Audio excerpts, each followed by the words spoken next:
Christian Miller. It's time for the Miller's Edge with four-time SEC champion and two-time national champion Christian Miller. Once again with Christian Miller taking it down. Here's college football playoff national champion Christian Miller on Tide 100.9 and 12:30 a.m. WTBC.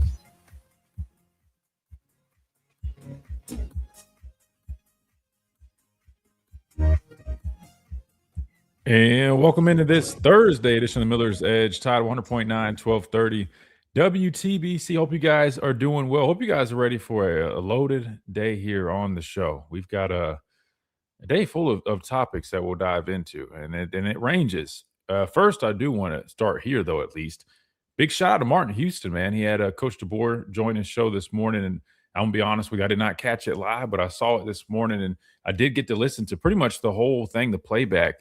And great interview. And if Martin doesn't mind, we're going to play a good bit of that here throughout the show. Now, we do have Brandon Clear joining us. We'll have Adam join us. And the timing for Adam joining us is actually perfect here. Unfortunately, I mean, not looking forward to what we'll be talking about, but I'm sure you guys have an idea. You know, we have an official lawyer on the show, and we have one of our guys that's been in the news for something that's probably not looking too good, but I think, you know, it's something that everybody's talking about. We have a legal expert that's joined us today, so I think it's probably fitting that we'll definitely kind of get his opinion on that. As much as I don't really want to do that, but I guess that's kind of part of the job, Reed. I feel like you kind of have to at this point. Yeah, I was going to say, and there's no better day than really today after what we've been hearing. Yeah, and we'll get to that at some point. Again, very very unfortunate when you see these things, Reed, but I guess you just got to use them as learning opportunities, and then just pray that everything is, you know, handled in the correct manner, and just pray for the individuals on both sides and just kind of go from there. That being said, we're clearly discussing the news about former Alabama cornerback Terrion Arnold. That we'll dive into that a little bit deeper when our official lawyer, Adam Lamparello of Lamparello Law Education Advocacy, he'll join us today on Thursday, and I'm sure we'll have all the latest in terms of, you know, what this might look like, because I know a lot of people are very curious, because if you've read headlines, you've seen there's some very serious things that are, you know, coming along with some of these charges. So we'll discuss that with Adam at the top of the hour. But of course, back to our original talking point and shout out, Martin Houston, man, had Coach DeBoer and his sons, Martin and his sons. They did a great job, man. Asked some really good football questions. They talked about, you know, of course, everything that we've always been discussing, right? The running game and the team. They even got to ask him about recruiting. So we got to hear kind of an update on their outlook. And again, you kind of have two parts of the fan base kind of going back and forth when it comes to recruiting. And I think Martin was the first one to have Coach DeBoer, I guess publicly at least, kind of answer that question. So a big shout out to Martin, man. Phenomenal job. I shot him a text message and thought it was a great interview. So we'll play some clips of that. I'll try to just instead of listen to the whole thing, because I think they were on for about 30 minutes. It seemed like it was a longer interview. We'll hear the recruiting talk, the running game talk. He talked about Coach Clem, the additions to the coaching staff, some of those philosophies there. He talked about some players individually, some of the guys from the transfer portal, their impact, kind of what he's seen out of them. So a lot of the things that you know, everybody's been asking about, talking about, and just a little bit more of a recent update with it. And he gave Martin a lot of really good answers. So we'll discuss that here on the show as well. Tomorrow, for a Free-for-All Friday, just a reminder, we'll have Clint Lamb joining us. At the end of yesterday's show, we started talking a little bit about maybe our top 10 most important players. Maybe we'll dive into that a little bit if we have time. I don't know if we will, since we have so much to talk about, but of course we'll do it tomorrow with Clint, who has I guess he's the originator of that whole segment. So we'll get his thoughts. I think he's up to like maybe the top 20, at least he should be by tomorrow. So we'll discuss those players, his thoughts on it, why he ended up electing to go that route, and so forth. And maybe we'll give ours as well at some point in the show. But like I mentioned, we'll talk about Coach DeBoer. We'll talk about that whole situation that's come up in Reed. It definitely is definitely a tough one. And I don't know if you saw back a couple months ago, this had come up right around the whole Terrion situation. And they had mentioned him being connected or involved in something like this. And I know his representation came out. There was no charges filed. But what it looks like is it's kind of circle back just because it kind of died down in the media. It seems like, you know, Florida and their prosecution, everybody behind the scenes were still doing their due diligence. And I guess ultimately they officially found enough to charge him. And like I said, when you see some of those, I guess, things that are in these headlines, I mean, I was seeing stuff like as much as like life in prison, man. I mean, which is it's not, it's a little bit different. I know we've covered like the Aiden Holloway here on the show, and Adam was 100% spot on with kind of how that would go in terms of agreeing to a plea, doing a program, and hopefully things kind of working out that way, which that's pretty much exactly what happened to a T. But this one, I don't know, is it's a little bit different, Reed, and hopefully Adam can kind of paint us in this direction. I sent the articles to him last night just so he saw it. I'm sure he was going to see it anyways, but I wanted him to have all the time last night to kind of read up on it, and that way he can kind of give us lay the foundation for kind of what this process could be like. Because I mean, again, it's a very, very serious issue that's come up here, and definitely not fun to talk about, but I feel like it's kind of important to do so.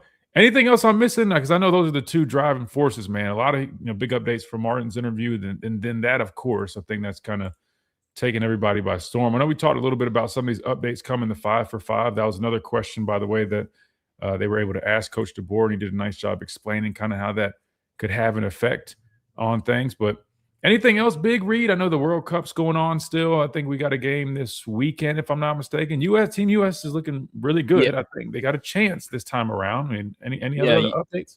Yeah, USA, if I'm correct, they play Turkey tonight. I believe it's a night slate game around 9 p.m.-ish, but don't quote me on the time. It's right around that range. They've already locked down their group. They've solidified themselves in the knockout round. So if I had to guess, I don't think they're going to be playing many starters. If they're going to be playing really any, I think just a goalkeeper, because I don't feel like Matt Freese really has been tested too much. And so maybe to get him some more reps of getting his confidence up before we head to the knockout stage. Yeah, I'll definitely. I need to get back into watching these World Cup games. There's been some good games, by the way. I kind of been like dipping in and out. I watch a game or so, then I dip out. I'm wasting opportunity because I mean I can, there's a lot of Spanish announcing for these games, at least for the Hulu package that I have, and it's a great way for me to kind of kill two birds with one stone. Watch some sports and also practice my Spanish. So I need to get back on that. Maybe I'll tune back in soon, especially now that things have kind of died down. So maybe a draft. We already talked about LeBaron Philon and whatnot. Now we're kind of just in those kind of final moments. Listening to Coach DeBoer this morning, I'm pretty sure they're in that period where like the first half of the summer program's kind of winding down. I know they finished recruiting. Staff's about to go on vacation. Then really, Reed, if you think about it, we're really just about a month away from training camp, right? And then you got SEC Media Days coming up here shortly. So we got another week or two of these kind of like dead periods, I would say, which have not been anything short of, there's been plenty of talking points, but really, we're about to be in the thick of it, Reed. Can you believe that? Training camp's just, a little over 1 month away. Kind of crazy to think about that because it feels like we just finished spring. That's exactly what I was about to say. Yeah, I feel like A-Day was just what? Granted, I know it was over 2 months ago, but it felt like it was a couple weeks ago. So we're flying through the dog days of summer here, which is great. You always kind of wonder how that's going to go. It's just not enough to talk about sometimes, but clearly our plate has been full, and it's looking like that today. 11:30, we got Brandon Clear. We've got Adam at the top of the hour again. Some big news coming out in regards to former Alabama cornerback Terrion Arnold. Not my favorite thing to talk about, but it's kind of all over the place. And ironically, our lawyer is set to join us today at the top of the hour. So we'll discuss that with him at the top of the hour and get all the details and the legal, I guess, advice or just expertise from him at that point. And, of course, we always welcome you guys in on the action. 205-342-9904 is the number if you guys want to get on the program. You can always join us on the streams at The Miller's Edge on YouTube, at The Miller's Edge on X. Completely free. Just come hang out. Just drop a like if you guys don't mind. Subscribe if you enjoy. Then come hang out in the chat, and we'll definitely get y'all's questions, comments, and concerns. And, have a good time right here on The Miller's Edge. Tide 100.9, 1230 WTBC. Quick time out. We'll be right back.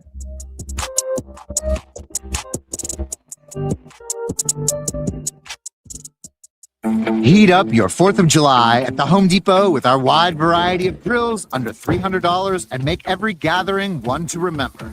Give your outdoor space a glow up. Whatever your budget is, with savings on seasonal plants starting at $5. With the grill fired up and your backyard set to perfection, you'll be able to invite friends and family over to kick off the party. Start celebrating with low prices guaranteed at the Home Depot. Prices may vary by store. Exclusions apply. See HomeDepot.com/price match for details. What does it mean to advertise and do your marketing with Town Square Media Tuscaloosa? Melissa started her business in 2000. All right, here we go.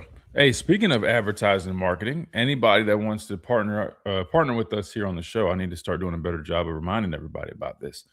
We've got some spots available, especially gearing up for football season. If you guys want to be a part of our team this season, please let us know. You can always go to our website, themillersedge.com. I think there's a section where you can put in your contact information and you can kind of get set up that way. Send us an email, and we would love to work with you guys.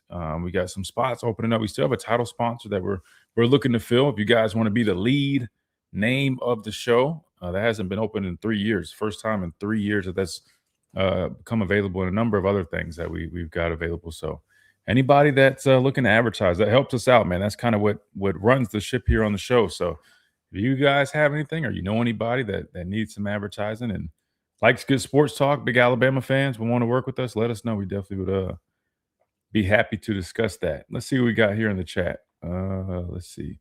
Kenji, what's up? Jake, what's going on? We got Masked Up, what's up? We got Crystal, what's going on?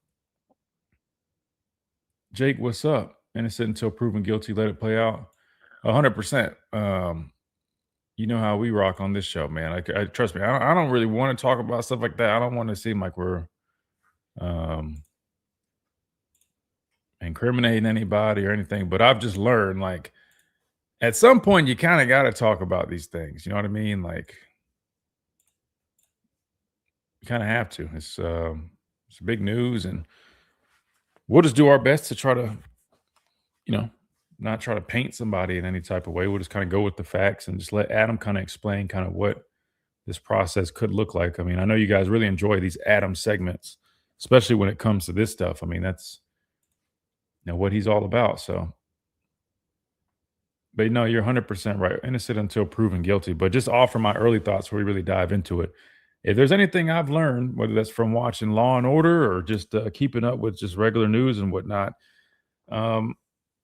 typically how this thing works is when there's a group of individuals that are accused of a crime, the individuals that are typically, and I guess it doesn't always matter if they're the ones that are picked up early or whatever you want to call it, but what typically happens is when there's a group of people, they're going to be presented with the opportunity to offer information and in exchange for lighter sentencing or whatever the case may be. And, that's kind of how this whole thing works. And with him being one of the last people picked up, I mean, that's pretty telling that he's probably in a little bit of a tough spot, because that's pretty much an indication that others have been at least accusing people of things, right? So I don't want to say providing information. We don't know what's true, what's not, but you get the point. So we'll talk with Adam about that for sure. And welcome back into this Thursday edition of Miller's Edge, Tide 100.9, 1230 WTBC.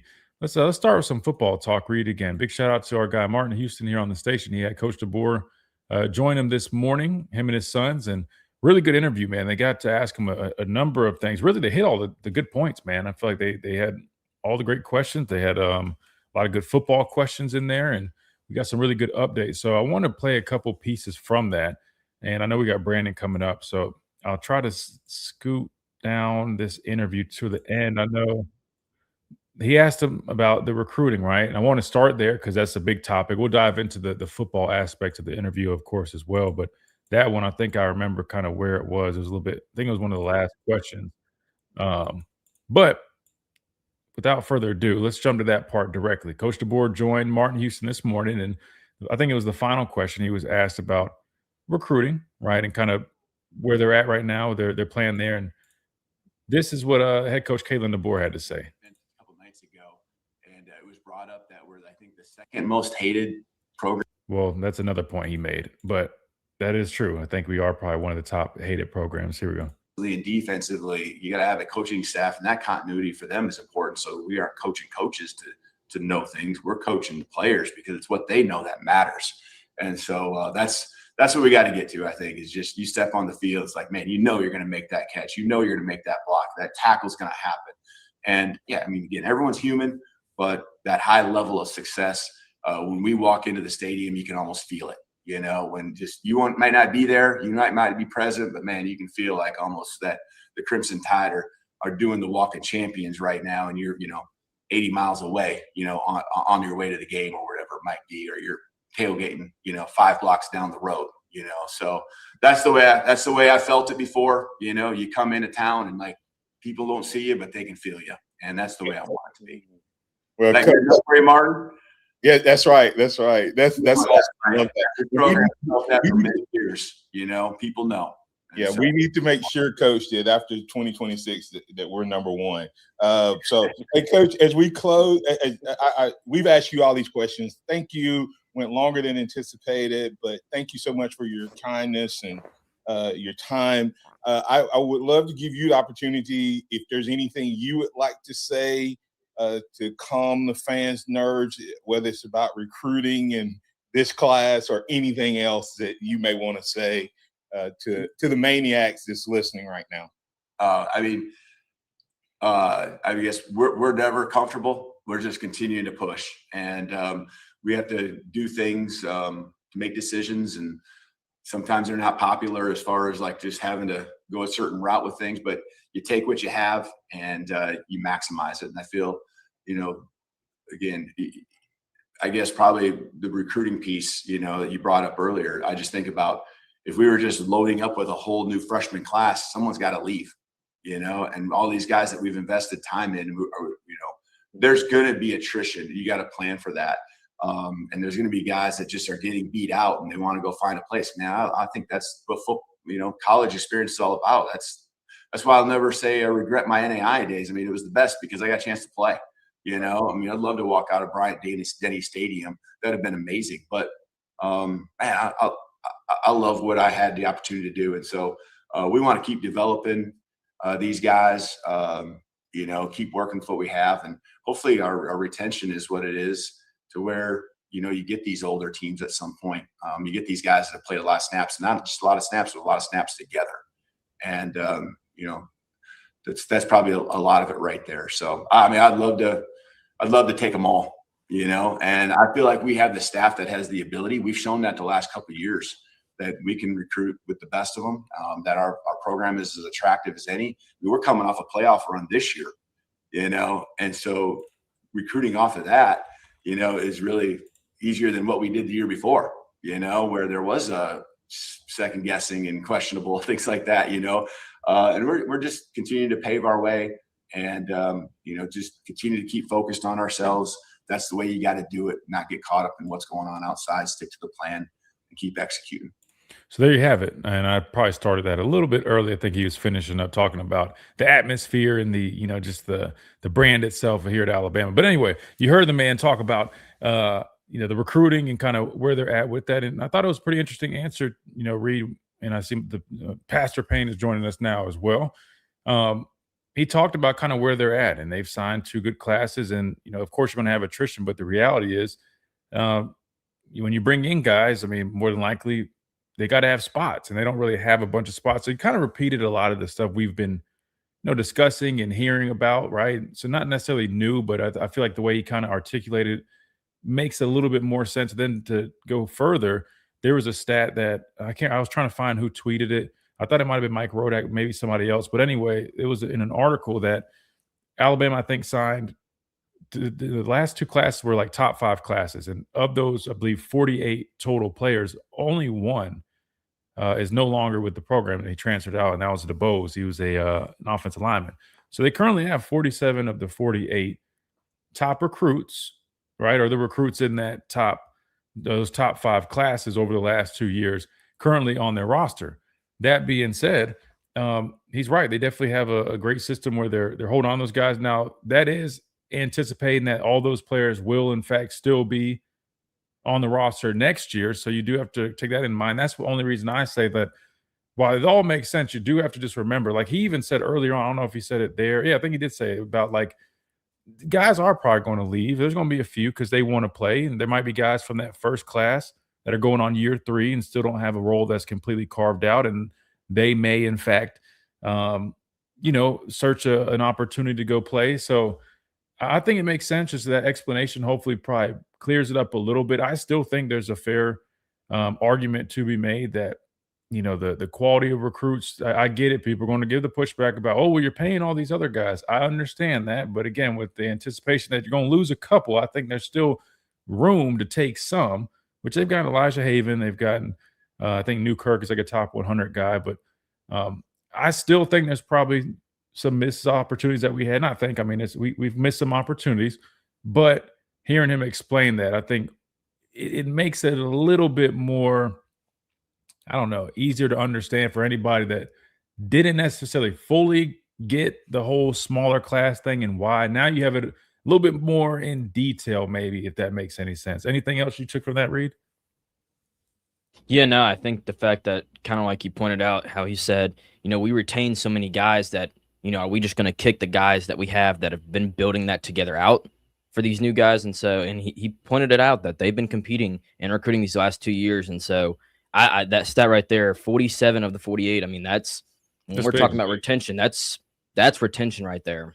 Yeah. And so I'm reading on Bama 24/7 when they wrote it up. So I think it maybe was Mike Rodak in the article that he wrote. And like he said, he loved to take them all. But I think logistically, you just have to look at these things. And like I mentioned before, were there probably some guys that they would have been willing to pay and they could have brought in? Sure. Did they land them? As of now, it doesn't seem like they did. They missed on some guys, whether it's like a Mitchell Turner or whoever that prospect might be. But at the end of the day, when you're sitting at 47 to 48 over the last 2 classes of top 5 classes, that means going into the next year, you're going to have what should be high caliber players there that have been sitting and developing in your program, which is kind of what we talked about. That's the whole reason they wanted to lean into high school recruiting versus a lot of people that were just dipping into the portal along the way. So when you view it from that perspective, if, and it's a big if, they are able to maintain that level of retention this next football season, right? Because you just never know what can happen. That's the goal. If that is completed, that goal, and retaining those players, the payoff should be relatively nice. The payoff should be that you'll have guys that are going into their junior and sophomore seasons that have been in the program, been developed, they've been in your system. They're your guys.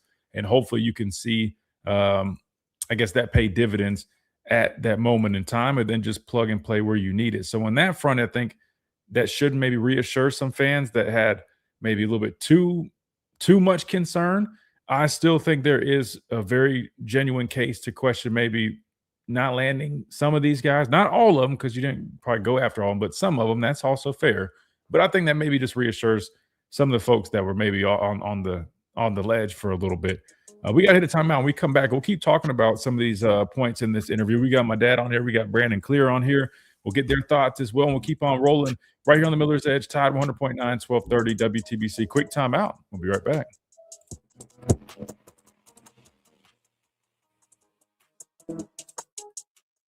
Listen. There we go. We got the whole crew up here. We got a full panel, man.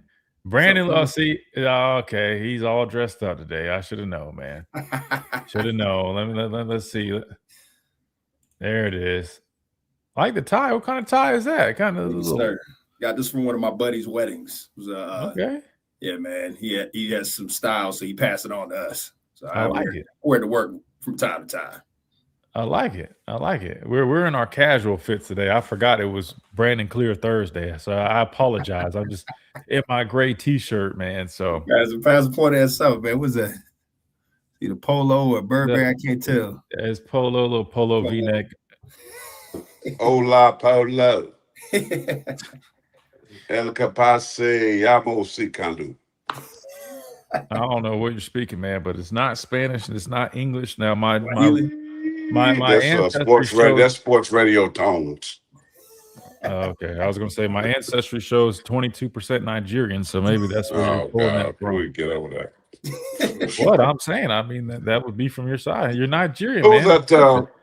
Why who did the interview? Nigerian? That was Martin Houston, man. They did a great job too. I wish I had Martin Houston got a show now. Brother, you sound Martin, he had a show No, before we. I mean, I know Martin did like an early on the tide. I know he do like YouTube. He's been doing. Martin was the first one streaming on the radio station. All right, no. Yeah, he's at like 6 a.m, I think, or is it 7, 6? Yeah, I knew it was former player by the Homer questions. What? And all this the little softball coach, all the hater calling the fans. I hate that. Like, dude, just ask a question. I was looking at him like, a good question. No, no, listen. he asked a bunch of Homer questions because No, you haven't even listened to the interview. I heard what I heard was enough to know. That was the end. How he's smiling, and, it's like them reporter like to go, I got coach on, and it is cheesy. I want to say, I want to be on your side, coach, and not be, give him hard questions, like calm the nerves of the fans. Hey, why you want to calm the nerves of the fan by winning games and getting back to playoff championship football. That's how you calm the nerves. I mean, can the man just not? I mean, it's a great interview, man. I encourage you to like listen to it before you do all that. I mean, they asked some great football questions. Sometimes it's kind of like they say first impression. Like a hater, man. That was the first impression was like I can just see the little cheesy. Man, just ask questions. No, maybe because he wanted to be respectful. Because here's the thing: there's a lot of noise about recruiting. That was at the end of the interview. The man took his time early this morning to jump on his show, and the last thing you want to do is say, "Hey, man, the recruiting class ranks dead." Like he just worded it in a way that was respectful. That asked the question, which got the answer he was looking for, and I don't see a problem with that, man. What do you think, Brandon? I'm all about the way you approach making sure people feel comfortable, but you get to the real answers. Yeah. And so it's a hard mix sometimes, but you want to be respectful because you want them to come back. 100%. But you also want to make sure the fans feel as though you're asking the hard questions, but in a respectful way. Yeah. So it can be both sides. There you go. I'm with Brandon, that. You know what? We got to get back. I look, you're really, I don't know if you're running for office. Where you at? Where you located at? I'm over in the DMV, man. In D.C.? Maryland, Virginia. I'm in Virginia. Oh, wow. You right there, politics. I mean, you right in the mix. Oh, listen, you'll be good, bro. I don't know if you ever thought about politics, but your answer was so politician-esque, and you got your suit on, you got your tie, man. I'm like, there go. Am I talking to Senator Clear? I'm too real. He could be. He could be good. I can see him doing something like that. Well, that's what they need. Real. Hold on, that's all I'm saying right there. Just real. You can be real and be respectful. And welcome back into this Thursday edition of the Miller's Edge, Tide 100.9, 1230 WTBC. We're joined by Brandon Clear here on the stream. We're listening a little bit to this Martin Houston interview with Coach DeBoer this morning. We kicked it off with the part about the recruiting strategy right now, or just kind of an update on kind of where their head is at, as a staff. Brandon, I think you got to hear that. I think you jumped on as he was answering that, or maybe you read, that everybody's been writing articles on it. But what do you make of that? Do you feel like that explains kind of where they're at? I mean, personally, I still feel like, again, they still probably have missed. And I get it. They might not be as aggressive because of the strategy that they're taking. That makes sense as well. I still think you want to have some balance. I know you're just kind of padding the roster with this class, but you never want to turn away good players. I know that, and you're going to need them at some point. But I think they're getting some good developmental guys. Just think there could be a little bit more balance, just my opinion. What do you think of Coach DeBoer's answer in terms of kind of where they're at with their recruiting? So the answer for me, and even the approach, it makes sense. And this is where the tricky part comes, because it's phased approach. So if I just take the analogy, the three of us, so you all are coming in and I'm recruiting the both of you. And then all of a sudden, again, Pastor's a year behind you, Christian. You come in, I've paid you a fair wage. You've outperformed that wage, and now I got to pay you more. But then Pastor's coming in, same position, and he's like, I'm worth $1.2 million. You're a 5-star. I want you to come. And I got to look you in the eye and say, hey, Christian just came in. He outperformed his contract. I cannot pay you the equivalent or more than him, even though he may have been lower rated. So you were a 4-star, Christian, but you outperformed that by leaps and bounds. I have to retain you on my roster, but I also want Pastor to be able to come on my team.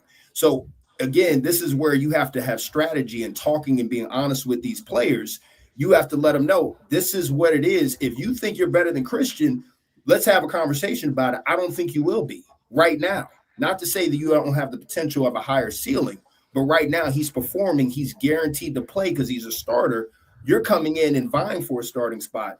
How can I look Christian in the face and I just upped his pay, but I'm going to be paying a freshman coming in that has 5 stars, whatever that means nowadays, coming in, and he's going to be making the equivalent or more than him.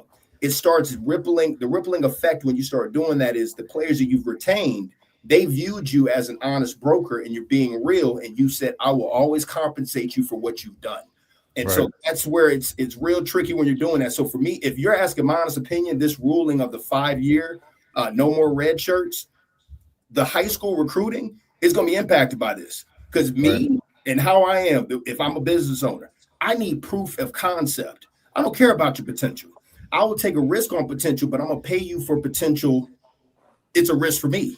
I'm not going to pay you $1 million salary and you just graduate from college unless you're Albert Einstein. And then I'm paying and see the return on investment may benefit me. But by then, Albert Einstein was showing a proof of concept, even though he may not have been making the money. So anytime I'm looking and listening to this high school recruiting, I do believe 5 stars. I think that you can see the potential there. They have the measurables. They have some of the production. But when you get into playing college ball, I want to see that you actually have the ability to do it. I'm not paying you to sit on the bench. So again, if you're Texas, you have throwaway money. It doesn't matter if you're paying $1 million to Pastor Corey coming in. Hey, we're $1 million for a pastor. Christian, you're right, man. I'm up your pay to $3 million. Right? They have that throwaway money. But what's going to happen is Ole Miss is going to run into this issue. And you also put Josh Ford in I formation, paying them, and then all of a sudden now they're over here trying to get the re-up. They're looking for a pay up, but they've been sitting their freshman year, and they're like, hey, Oregon's calling. They said they'll pay more. What is Ole Miss going to do? The guys provide the bench, but then someone else is willing to pay him for potential, and you've invested all that time and energy for him to sit on the bench. Now you have to compete with the Oregon who hasn't done anything, but now they're going to get a maybe closer to a finished product. So again, that's where the strategy and a lot of fans kind of bypass a lot of that. It's just you have to think about all those factors as a leader, and you can't just go around paying 5 stars because you're a 5-star, and then they get there and they're not worth the dollar that you're paying them for. I'm sitting in those college. Look, when the recruits were coming, my coach, the one thing with Clemson, Coach Sweeney, he didn't guarantee me anything. He said an opportunity. That's it. He didn't say I'm starting. He didn't say I'm going to do this. Saban probably took the same approach. You will have an opportunity. And you saw Thibodeau. What was it? Kayvon Thibodeau was like, no, I'm good. He said, you'll be ready to start when I think you're ready. He's like, I'm good. I'll go to Oregon. Okay, that's good, man. That's not for you. Go to Texas, go to Ole Miss, go to Texas Tech, where they'll pay you to sit and you don't produce, then they're going to keep paying you. Then they got throwaway money. Good for them. Alabama doesn't have that type of money. They have to be very fiscally responsible. They'll pay players, but it's more off production. No, I mean, well, that makes sense. I think your point is well taken there. I said this before, and this just goes back to what I said last week. I said the teams that is going to be successful now is going to be teams that can manage, catch that word, their roster. And so now you have, that's why you're bringing in GMs, you're bringing in people who might have an NFL background that understands how to manage the roster. And the person that gets hurt is high school players. High school players, those guys have been 4-star, 5-star, 3, high 3. They're going to have to go down to smaller schools. The group of 5, whatever it's called, or even Division II, get trained, get developed, and then become a free agent of college. And now they're ready to play. Now they got film. Now coach can say, oh, yeah, he grew, he got bigger, he got stronger, he's better. Now I can see him being that guy. Now they can get into this whole thing, this bidding war. But there's only going to be a few players in high school that coaches are going to say, I'm going to spend some money on, because I believe he's going to be a kid that can develop quickly. He's a kid that can get on the field quickly. He's a kid, what you were saying, Brandon, that can, he'd be worthy of my investment. He's a value producer, and I can give him a scholarship. So, this is what it's turning into. I mean, nobody cares about, well, let me rephrase that. People do care about the star rating, but they shouldn't anymore, because if you're going to win, You got to win like now. You got to be able to say, okay, I got to go find plug and play, which is what I'm more disappointed in Alabama because they don't have those plug and play dudes. And they are a team that needs it more than anybody, right? They got a good foundation of players, but they need some dudes, right, to compete at the highest level. So I heard what he was saying, but you needed a rush guy. You needed another receiver, a playmaker. You need an offensive tackle. Somebody that can play right now, that can step into your lineup and be productive, and you don't mind giving him, 7 figures because you're going to get the result from him. They didn't go do that. Bunt what about the high school? What about the guys they need right now? So, yeah, they still good enough to win 7-8 comfortably, but what about those 3 games where everybody else got talent? Then they got maturity. He even alluded to that. And I think he was talking about Indiana because he's talking about these veteran-oriented players that they were able to bring in there. And it showed when you had a team full with a bunch of 5 stars and 4 stars, Alabama, Oregon, and they dismantled them. Why? Because I said this before. I will take experience all day, every day, twice on Sunday over somebody that has, catch this word, potential. And that's what you got to be doing right now. So we can talk about the recruiting, their last whoopity-do, but what did they do as far as transfer portal? And that to me, if he was saying what he was saying, but yet they went out and got those key position guys, I'd have been like, bro, you doing the right thing. They got no recruits. They did last, and they got no transfer portal guys, but a couple of guys that people say, we hope they're going to do this and we hope they'll do. No, I'm talking about show enough dudes, right? They got enough history and tradition like Clemson to go out and say, man, we can go out and get these kind of guys. So we're going to take our pocket of cash that we do have, and I'm investing over here. And if I can't get it's fit though, right? Right, it's fit. You fit. made it to the NFL. But your personality may not be a fit for that organization. It's not an indictment on you as a potential impact player. But there's some cats out here. But what's the dude that ended up going to USC? Then he's at Oregon. Like there's some guys that Bear. I think that was his name. He went to Texas, USC, then Oregon. Mm-hmm. If you look at his film, I would have said yes, he's worth the investment. But then you start looking at these personalities. And some of the, like you heard in the high school recruiting, there's this one guy that's a top recruit, 5-star. A couple of teams have just said, I'm out. And they haven't said why. And then I start looking, I'm like, it has to be fit is number one. So you're right. We don't know the transfer portal and how they did the ratings is funny because I was like, how could you get through that many people? I think it was like 6,000 players in the transfer portal. How could you really have a reasonable ranking system that would show exactly whether those players ranked? I don't even know what the metrics were. So that's one aspect of it. But the other part of it is the fit. And so what they have done, and this is where I give them credit, but I'm right there with you, Pastor. I don't know what it's going to look like on film. I think it has potential, but they went and actively said we need to get bigger on the defensive line. We need big bodies.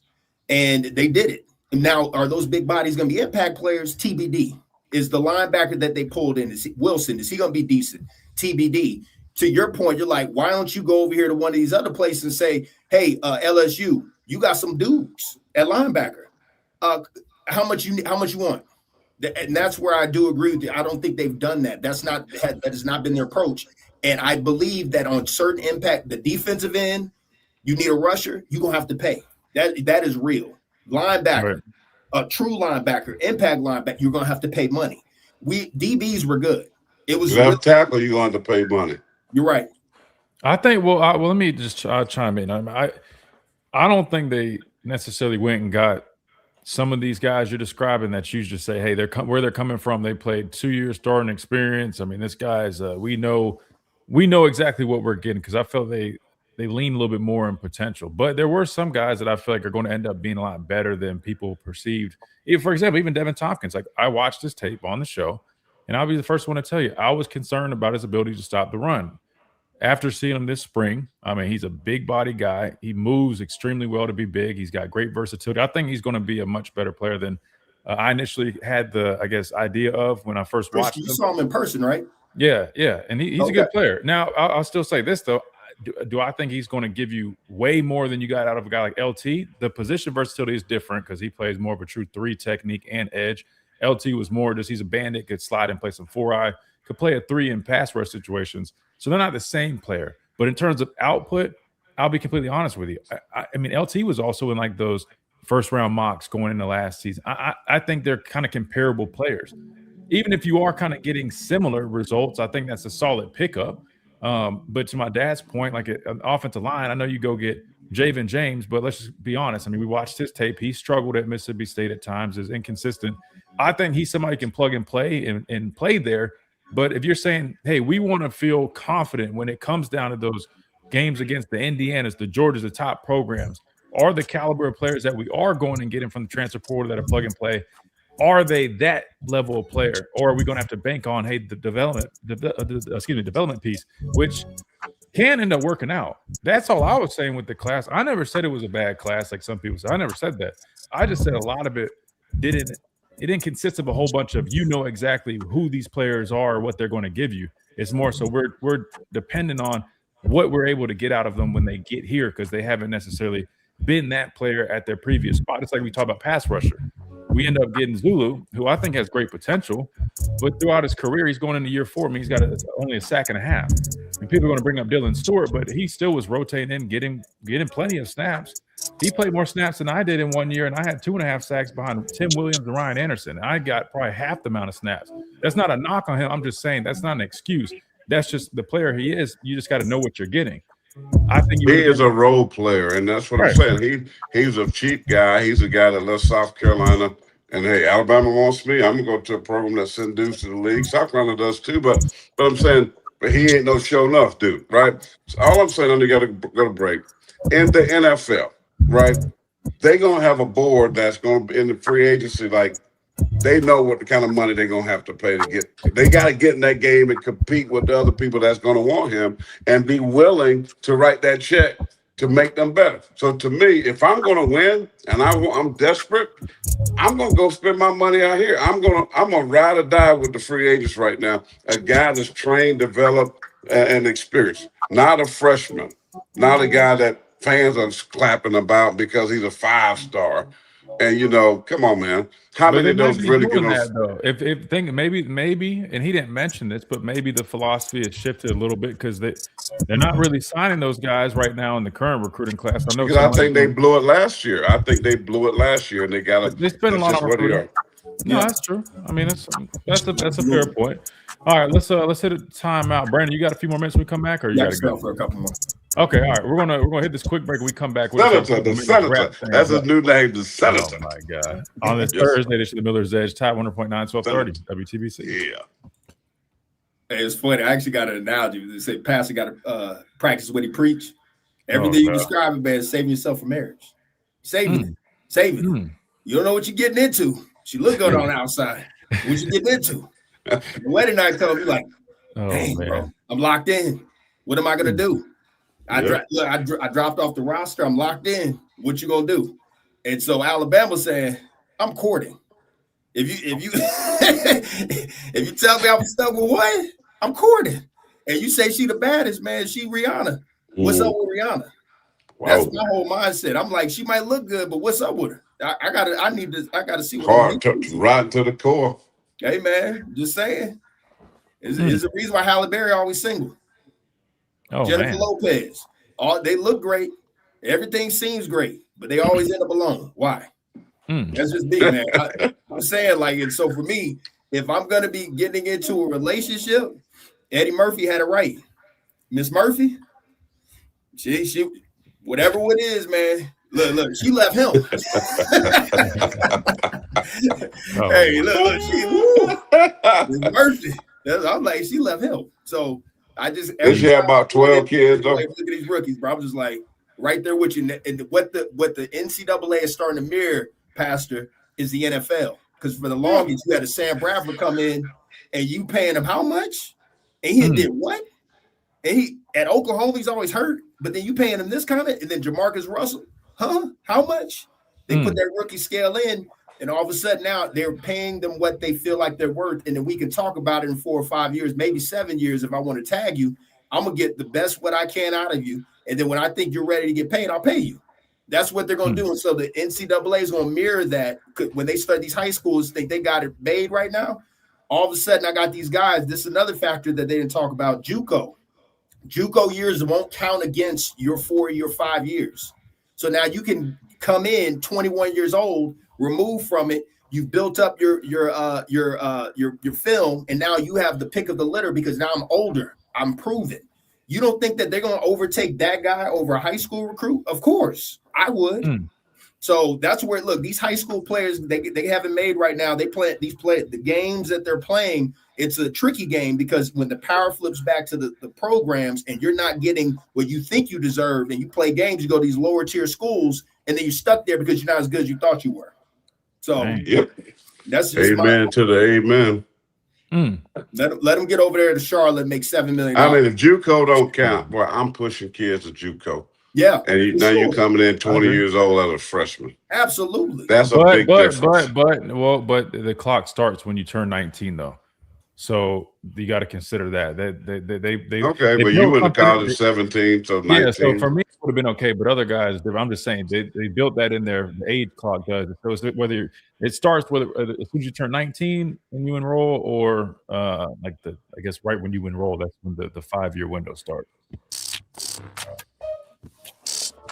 And welcome back into this Thursday. This is the Miller's Edge, Tide 100.9, 1230 WTBC. Just a couple more minutes before we hit this top hour break, but we got our guy Brandon Clear on here. I want you guys to listen to this part from the interview real quick and get y'all's response. It was Coach DeBoer discussing philosophy and I believe the run game as well. Yeah, Coach. And when it comes to your offensive philosophy, and we're looking at it, we're Alabama fans. You know, the physical run game. Are you serious? Of course, it starts buffering right when we're playing the clip. There we go. Of course, you know, the guy right above you, physical, mean fullback when he played. Within your system, what should fans expect to be the evolution of the run game going into year 3? Yeah. I mean, dang, man, it's my internet or Martin's? Come on now. See, what most people just kind of know is what. All right. I understand that. I totally get it. And I think when you go back over time, I mean, I come from the upper Midwest where November and December, there's a lot of wind, there's snow, there's cold, and you had to have that. And we had the number 1 defense in the country many of those years when we won national championships. And we had an offense that could control the ball when it had to. It was explosive. We had recipes for success, get on top of people, let the defense pin their ears back and get after you when you got a nice lead, and start fast. And I mean, there's a lot of things. I'm just going to pause that there. You guys you get the point. I don't know what's up with the buffering there, but he kind of brought back, his old times at some of his other stops where, they had no choice but to run the football. And basically it sounds like he's alluding to the fact that it kind of depends on personnel, the years, kind of what you got going. But he said, physicality is a staple, and he thinks sometimes the stats themselves kind of throw people off. It doesn't paint the whole picture. What do you guys make of that? And what's y'all's confidence for 2026 that you could see a little bit different of an identity in terms of the offense? Very nice guy. I ain't trying to hear all that. When they ask you that question, you look right in the camera, you say, we didn't get it done. It's a mentality. We brought in Clem. You will see a difference. You'll feel a difference because we know there has to be a difference in order for us to be successful. Fans don't want to hear excuses about last year. They don't want to hear about my time in the Midwest. They want to hear Alabama's fixing the issue that we had last year, which was a mentality which starts with me. I didn't do a good enough job, and we're actively fixing it. We're not trying. We're doing it. So listen when I'm saying this, and you feel the energy. It pissed me off. I'm irritated. And so when you see the run game, you're going to see a Brian Robinson type of run game where I'm irritated running. And if the guy in front can't do it, the next one will come up. We got a stable of running backs. Each one's going to have an opportunity. This is a showbiz. So I am pissed off going into the offseason.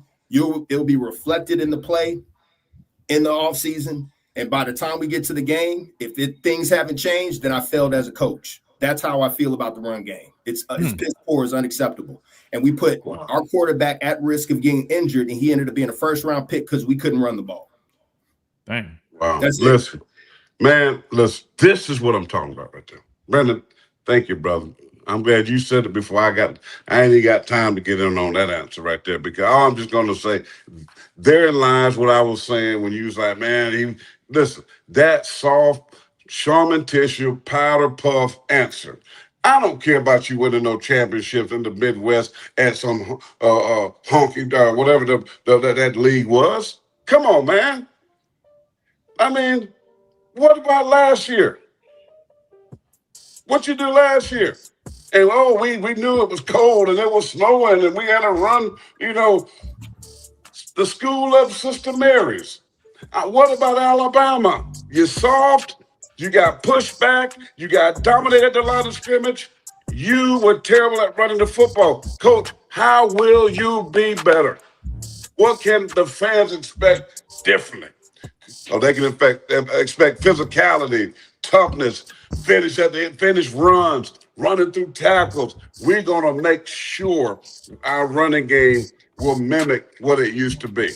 No excuses. That's the way the answer should go. Not smiling with your hands down like, it was cold in the wind. Come on, man. I mean, to be fair, we didn't let the man finish because I don't know what was up the video, but he did it. He ended up saying, "Go ahead." He's a good guy, man. He's a great guy. He's a great head coach. I love Caleb DeBoer. I think he's a great coach. It's just he don't have to say anything. It's about that feeling when you talk and you see the irritation, because I've seen it in him. That's what he has to lean on, and that's just he'll learn that. And he hasn't mastered that part of it. Saban mastered it. So I'm not trying to tell him to be Saban. I'm just saying, like, how I irritated Pastor was. Christian, you were irritated too.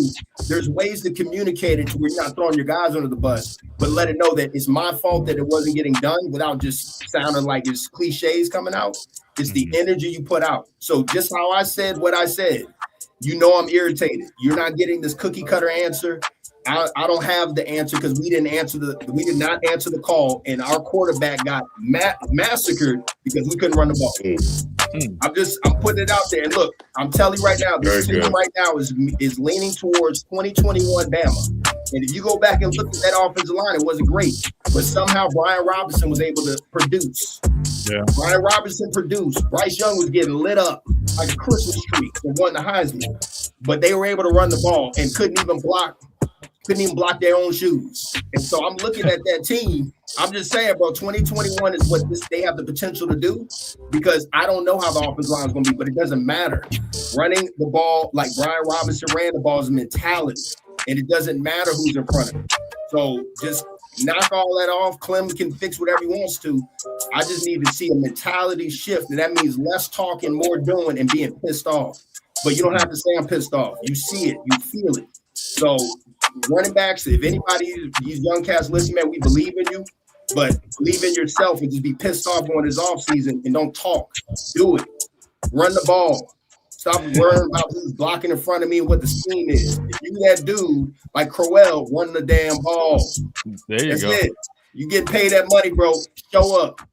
I like it. Brandon, we appreciate you as always, looking sharp and bringing the heat, man. We appreciate you. Hope Good stuff, Senator. Good stuff, Senator. That was great.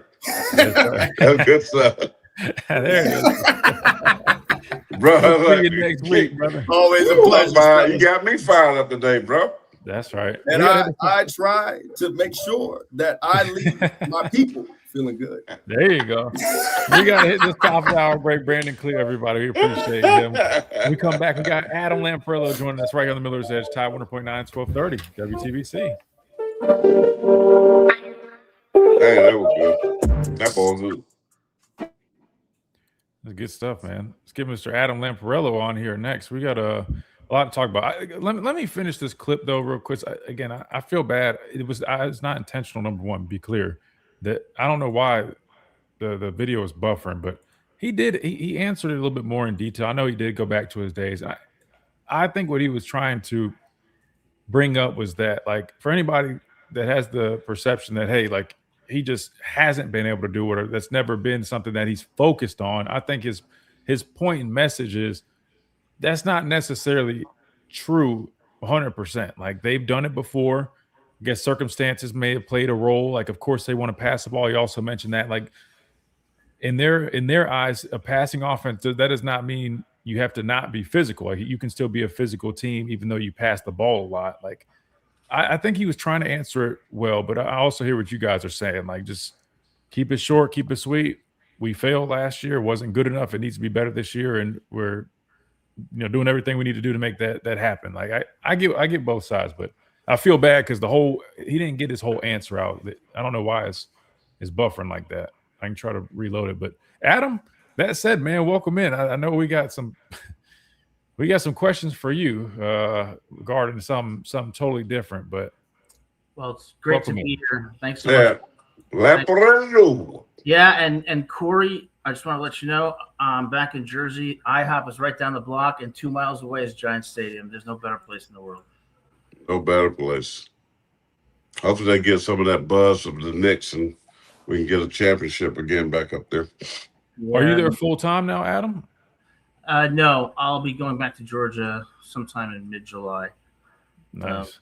But I'll tell you, Christian, you would have been impressed. Yesterday, in my town, there's a lot of hills. So when I exercised, I picked the steepest hill. And I ran all the way up it. And I thought, you know what? I'm getting into shape finally, even at 50. I like it.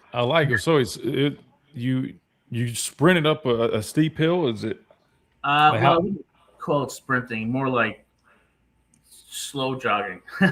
Trotting, maybe a nice little jog. Hey, that counts, man. I don't sprint anymore. I mean, if I run, it's just a slow little jog. Hey, that's good though. As long as you move, they say move. Movement is the key. That's the most important thing, even if it's a brisk walk. Yeah.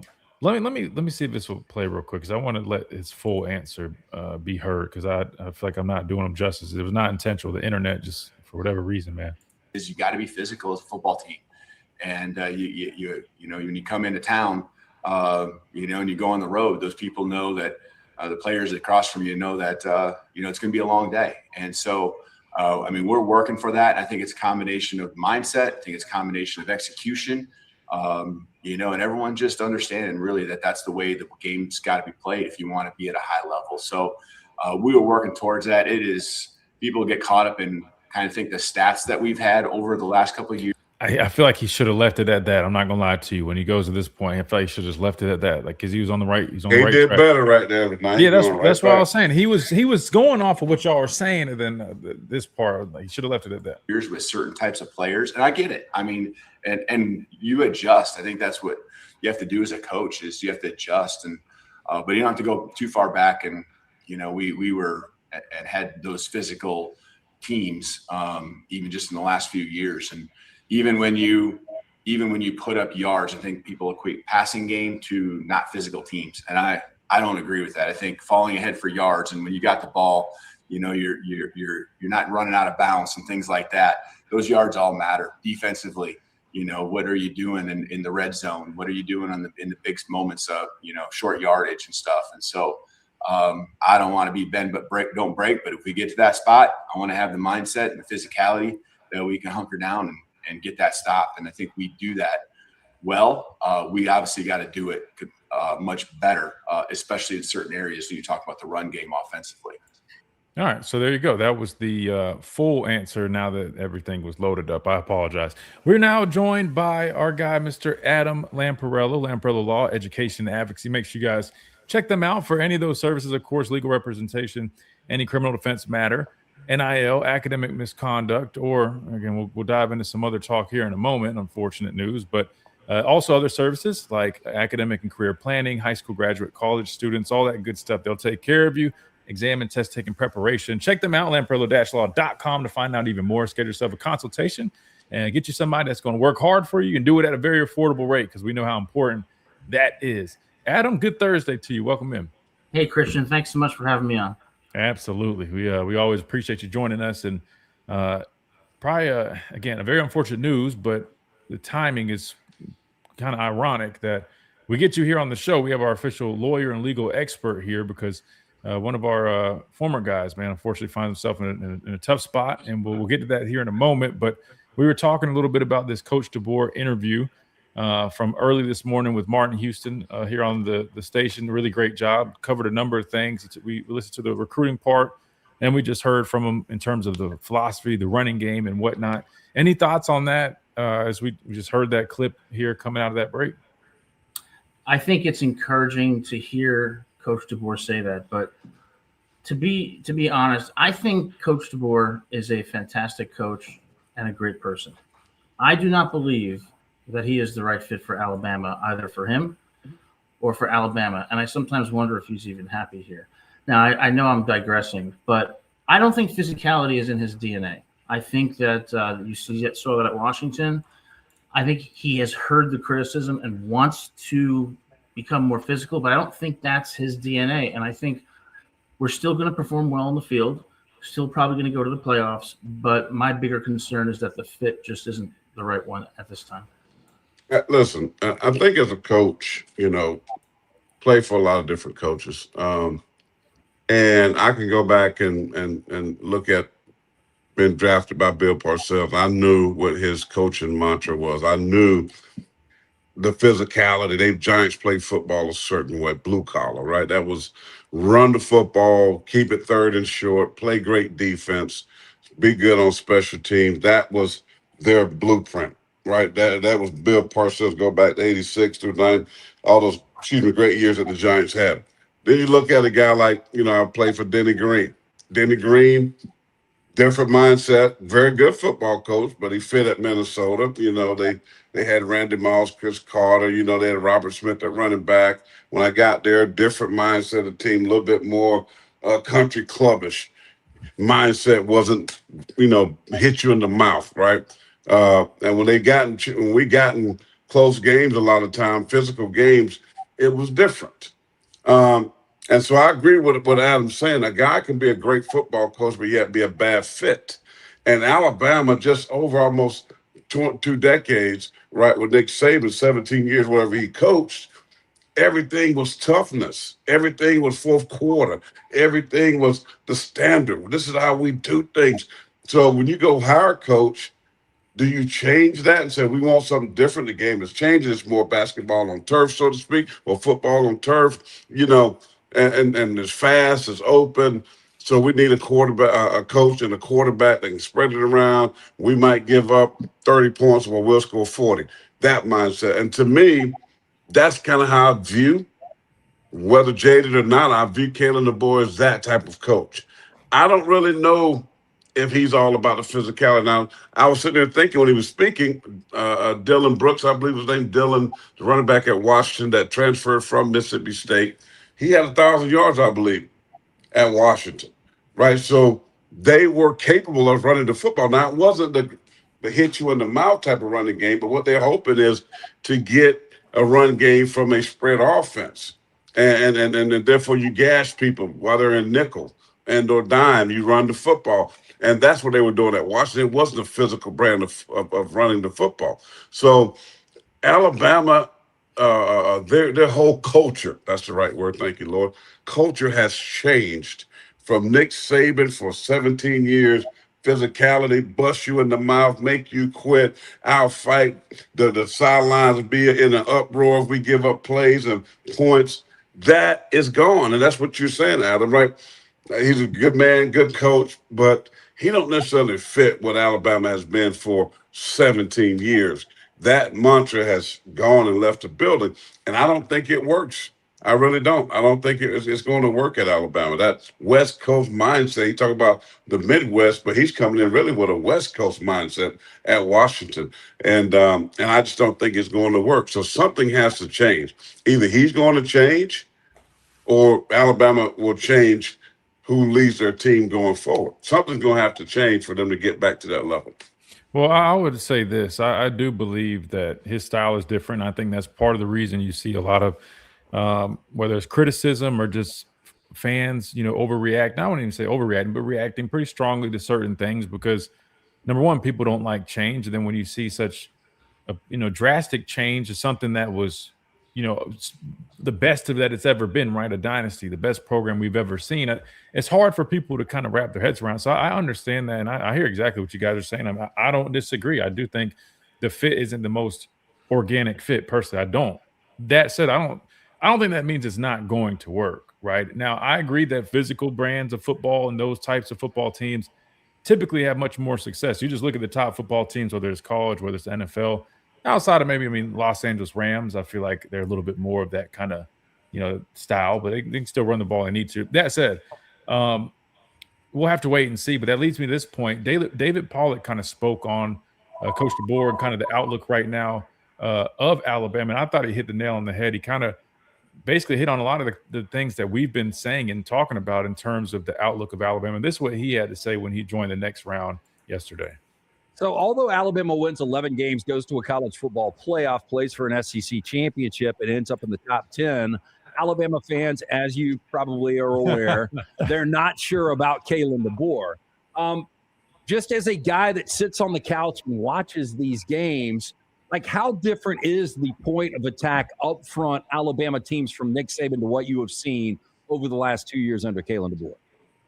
I think that's the biggest reason why. There's a couple reasons why Alabama fans are upset. And here's the thing. I get it. I understand it. First thing you can't be upset about, he's beaten everybody. And he's beaten Kirby Smart, who's, the best coach in the SEC every single year, and what he's developed at Georgia. He's won in big games. He's won at a high level. He wins against ranked opponents. The things that if I'm an Alabama fan that I have a right to be upset about, first of all, Indiana went frying pan to my head in the playoffs. It wasn't close. It was over. They dominated me up front. It's the losses to the unranked teams. It's not being ready to play. It's the Oklahoma loss a couple years ago. You're like, how does that happen? Like, how do you lose to Oklahoma when they don't have a quarterback? They got issues all over the place. They're trying to figure things out. That's the kind of thing you do, and I think that's what you're frustrated with. Here's what I'm really interested to see. DeBoer's now got his guys, man. Like, it's taken some time. He's had to recruit. He's recruited at a really high level. He's a really good football coach. They signed him to an extension, relieved some of the pressure. He jumped into an unwinnable situation. It doesn't matter what he did. He was following the best coach of all time. So I think he's done a really, really good job. You can't lose to unranked teams. And the inability to be physical and run the football, that has to sting. Like, you have to. Here's the thing. You guys know this. What do you want to see with a coach? I want a clear identity. I want physicality, ideally, to be that identity. That hasn't been Alabama's.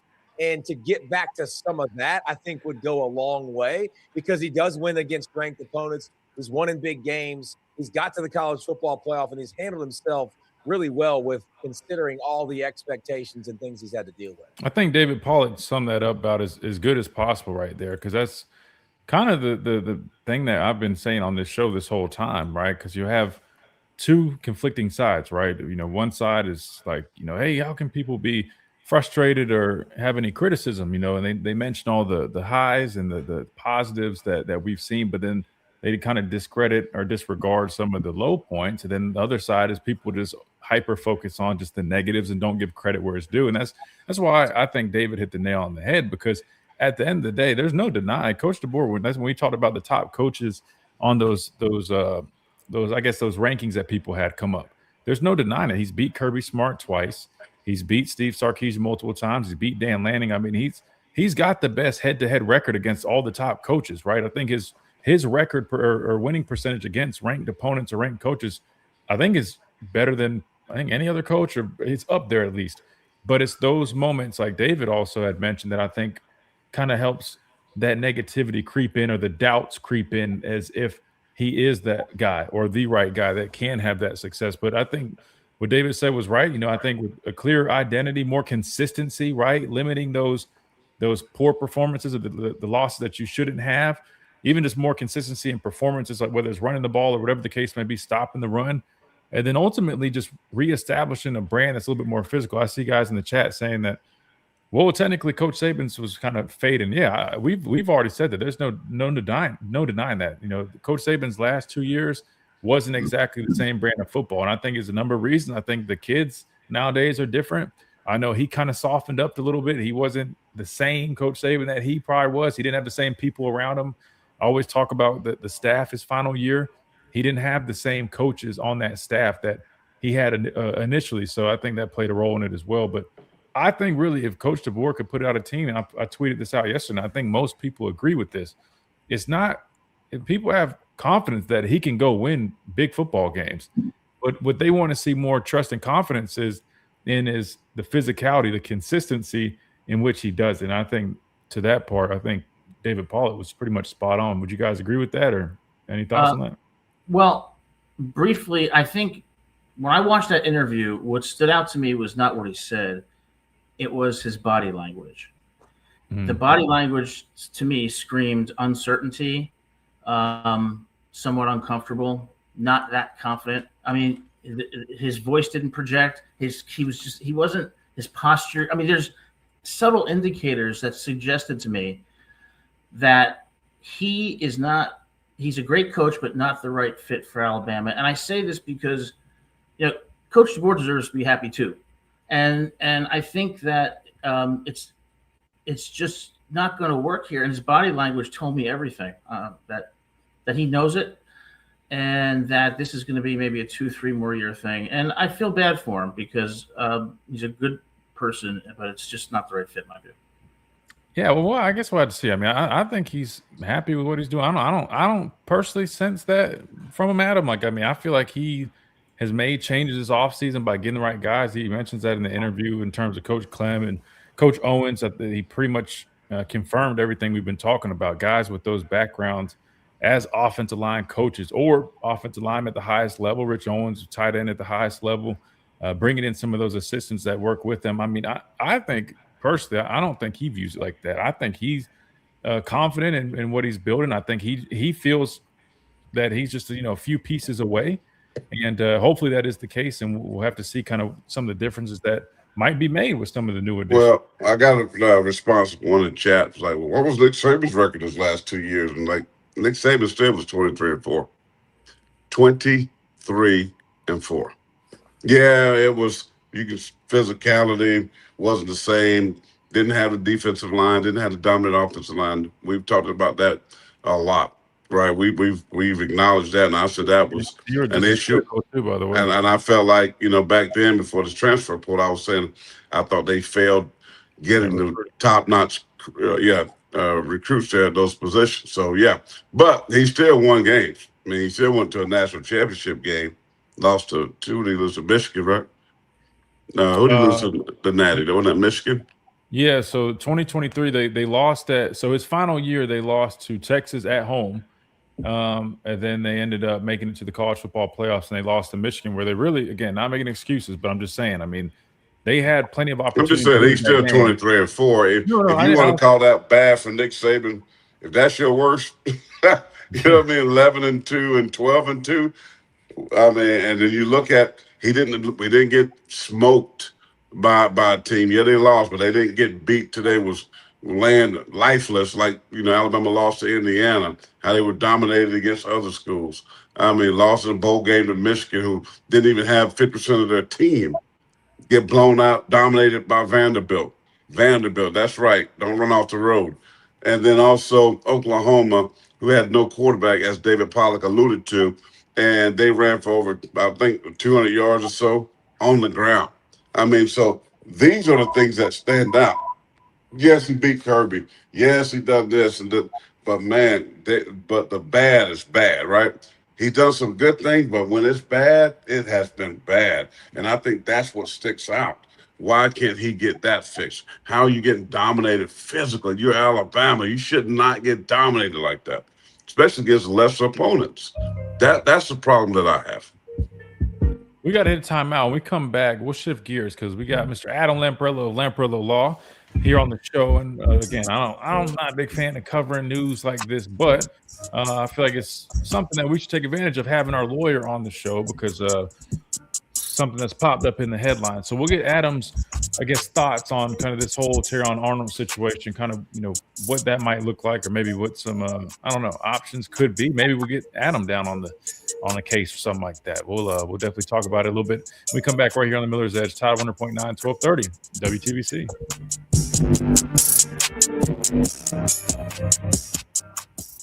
Listen hourly for Tuscaloosa Thread local news updates.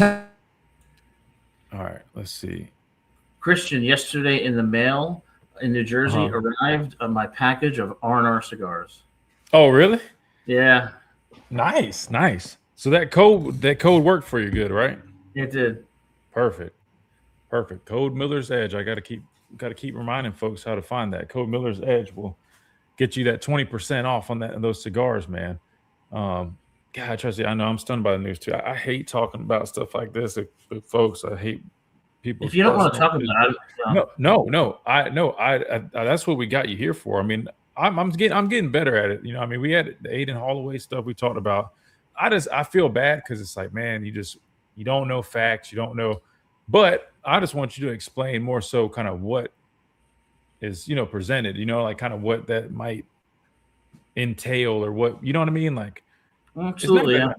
I try to be respectful of people's stuff because I'm just like, man, a lot of times people do it in the sense of they're just kicking you when you're down. I don't want it to come off like that. It's just, I just want it to be, you're a defense guy, but you're going to take care of people. So that's why I think it's safe to do it in that regard. Okay. Yeah, it's a heartbreaking situation, and there's a lot of things that there's a lot of things at play here, and he's going to have an outstanding lawyer and navigate this correctly because this is a potentially a life sentence. Which I'll be honest with you, man. I didn't realize that. Is it because of the amount of charges? I mean, I didn't realize. No. Is it just the charge itself? Is maybe Florida's more strict? I feel like I've heard of people being accused of similar situations, and I don't recall that steep of a. So kidnapping carries very serious jail time. When there's multiple counts of kidnapping, it increases it, and you have 2 counts of armed robbery. But the real problem is he's going to get charged with conspiracy to kidnapping and robbery, and that makes it even worse because then he's sentenced not only for the kidnapping and the robbery, but for the conspiracy. Putting it together. Yeah. Man, I don't know. I was reading on that because I know we're going to talk about this today. Just something stinks with this still. I don't know what it is. I just I mean that Terrion is a smart, seemed to be a good person, but this would be and should go on a show, the dumbest criminal ever. I mean, this would be like the dumbest. This like that should be like the dumbest crime ever. This is what this should go on. Yeah. I mean, you are Terrion Arnold. I mean, you are like, how are you going to even get away with this? Like, what? I don't know, man. It's just too easy to be true to me, some kind of way. I don't know. I think something's wrong here. I do. I think he's getting set up some kind of way by his boys. I really do. I don't know, man. I don't think he's that dumb to do something like this and forfeit his career and future. Yeah, let me make sure I have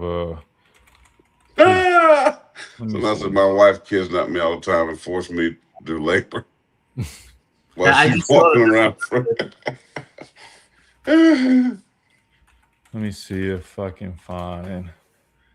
So I want to say that maybe his lawyer put out a statement. Do you know the name of his lawyer? I don't, or maybe it was representation. I just know. I thought they said something about it. I know they put out a statement the first time. I remember this came up, and I was like, I don't know if I want to touch it too much. But then it came out the statement and said he's not been charged. It's just connection with something else. And then it kind of disappeared for a while. But clearly they continued doing their investigations. Then when you have other individuals arrested, and they start cooperating, and then of course they're going to be offered. I mean, I watch enough shows. I'm not a lawyer, Adam, but I watch enough shows and watch enough documentaries to kind of have an idea. But let me bring us back here. And welcome back into this Thursday edition of the Miller's Edge, Tide 100.9, 1230 WTBC. All right, we were joined by Adam, of course, our official lawyer and legal representation here on the show. And I guess kind of good timing on this, of course, very unfortunate news here. But in terms of kind of being, I guess, informed and educated on kind of what this entails, I think it kind of makes sense. But anyway, you guys know I kind of don't like feeling comfortable about doing all this, but Terrion Arnold, former Alabama cornerback, had, I guess, been arrested, and it come out that in connection with, I guess, in a warrant that was placed with that robbery and kidnapping situation that we heard a couple months ago come up. I think it kind of disappeared for a little bit, and then, of course, I guess they continued their investigations, and they officially ended up putting that warrant out, and he ended up turning himself in. But Adam, initially when I saw the news, man, immediately I sent the article to you because, I mean, you're a lawyer. I mean, you fight for people, and I knew you would be able to kind of put this in perspective. But I think the one thing that really shocked me was the potential sentences that come with the charges that he is facing. Again, we all know, I mean, innocent until proven guilty. These are things that allegedly happened or he allegedly was a part of. And I just want to ask you and get your thoughts on this and just the situation itself. And just as I guess a brief kind of summary, if you guys haven't necessarily heard of the situation, well, allegedly there was an Airbnb that Terrion owned down in Florida that I believe he was renting out. They believe that someone had robbed him of various items, I think, including cash, maybe, so it's maybe jewelry, I don't know, but it sounded like it summed up to being over like $200,000 in total. And he's, I guess, accused of maybe taking matters in his own hands along with a group of people in terms of trying to retaliate, maybe get their items back, doing it their way, I guess. And that's when he was accused of there's two, I guess, individuals, maybe two young women that lured the victims to an apartment. And that is when, I guess, the other participants were there. They held them at gunpoint. They assaulted the victims. And I think later on it was determined that those individuals, in fact, were not responsible for the original robbery, which was, I guess, the whole reason this had allegedly taken place. Which now fast forwards us to today, or I guess yesterday, which they've arrested multiple people involved. I think it's a total like 6 or 7 people, but Terrion Arnold, they've described as the conspirator, the one that kind of put everything together. I think it even alleged that this act was streamed to maybe like his phone or others' phone, and he witnessed the act happening, and then they ultimately let the people leave. That was kind of what I gathered. I probably could have done a better job, but I just was trying to just lay that out there. What do you know of this situation? And then in terms of what he specifically is facing, because again, I think everybody kind of got a jump scare when they saw the headlines read that he was facing a possible sentence of life in prison, which, I mean, we all know, I mean, that's a very serious thing. What do you just make of this situation with your experience as a lawyer and kind of just what you've been able to kind of research with it? Well, first, Terrion Arnold is innocent until proven guilty, and the facts that have come out are not facts; they're just allegations.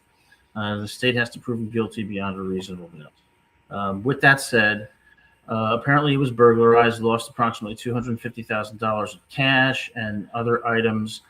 And the story is that he, along with several other people, devised a plan to essentially get revenge and get their stuff back by going to this man's residence, 3 of them, I think, and luring him out and then taking him to another place and assaulting him and physically beating him at gunpoint.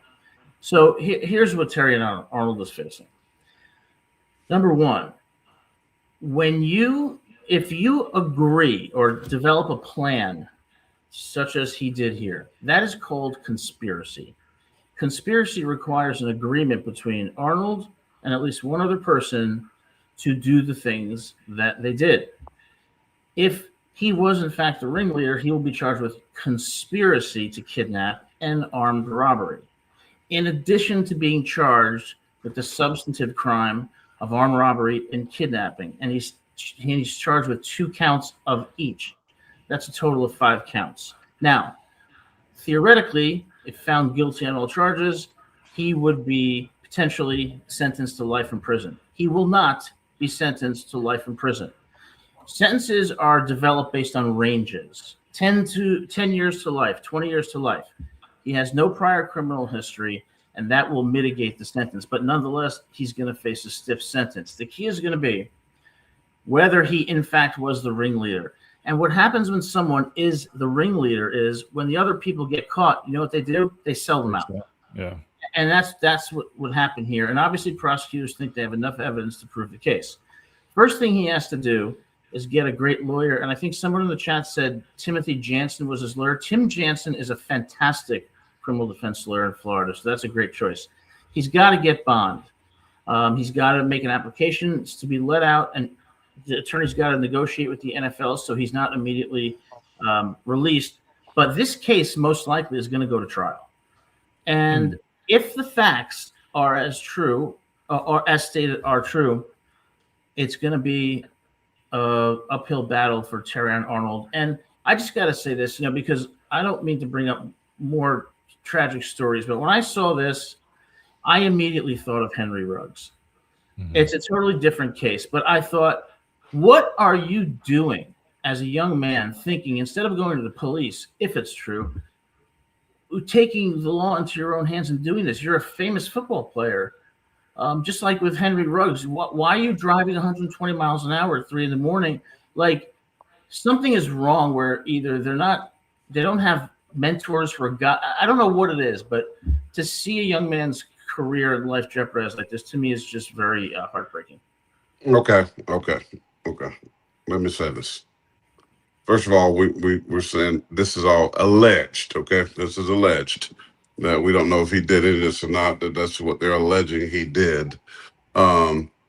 Which, if it is true, this will go under one of the dumbest crimes ever. It'll go on a TV show, and there's a show that I've seen before, Dumb Criminals, right? This will be dumb, stupid, ridiculous, right? And I just have a hard time knowing Terrion Arnold, knowing what kind of person he is. He is Miss Terry, Nick Saban's wife, favorite athlete. I just don't see this happening. I know somebody can steal that kind of $250,000 money, cash, jewelry, whatever it be, and you get angry. But then you're going to devise a scheme to lure somebody to an apartment and try to get the stuff back. This is something that takes me back to O.J. Simpson, after he got cleared from a murder trial of Nicole Simpson, not guilty. Then he goes and they steal the stuff, and he goes, like, there's a situation like this already where the man served time in Las Vegas, Nevada, right? This is what it looks like to me. But I'm sitting here going, like, no matter how mad I am, I'm going to get my homeboys to do this, lure somebody to like, and I'm going to stream it. Like, everybody for the world to see. No, not that stream. No. Oh, okay. Streaming, okay, well, whatever. Streaming like I guess what I read, the full details, they allegedly made it sound as if he wasn't involved. It was more so he was a ringleader. He was a conspirator. Right, and they allegedly they streamed the act like to him, meaning or they had a camera set up so he could right. watch. That's what I'm saying. That the people streamed it to him. Yeah, no, but it wasn't like not streaming in the sense of you watch live streamers on everybody's. They videoed to him personally, like a FaceTime or whatever. There you go. Exactly. Okay, so my point, it don't matter to me. It is dumb. It's stupid. It's just like, and I pray. Listen, I'm being serious right now. I pray that this is not true. I pray that somebody set him up, that his boys, whoever's arrested already and pleaded not guilty, he said he pleaded not guilty, by the way, and they're trying to not allow him to get a bond, because he has money and he's a flight risk, but he is a first time, whatever. I think he gets out. He might have to put $1 million, $2 million, whatever it may be. They're going to make it high. But my thing is, this is so crazy, and I pray that these guys understand, man, that all the great things you could do in this life, all it takes is one negative thing to ruin your life. I preach and talk to guys about this all the time. Like, I mean, be careful who your friends are. It's sometimes this boy that you grew up with, sometimes you got to let it go. I just did a little devotional, and because I had lunch with Tyrone Corbett, former NBA player and coach, and one of his friends said, you ever heard about, that you got to cut the high grass in order to get to the snake, meaning that there's snakes, they hide in tall weeds, they hide in high grass, and you can't see them. That's why you got to keep your grass low so you can see those things that are trying to bite you, may be poisonous. There's a lot of poisonous, even in our relationships, in our friendships, in our homeboys who we grew up with, and we got to cut the head of them snakes off that hides in the high grass. And this is what this reminds me of. And I pray for him, and I pray that he didn't do this, because this is going to go under dumb criminals, because this makes zero sense to do and expect and think you're going to get away with it. I mean, come on. I just don't see him doing. I just can't. I'm not going to believe it. I don't believe it. I think there's a wrinkle. There's a dead cat on the line, as they say. There's a dead cat on the line, a black cat on the line, however they say it. I ain't believing it.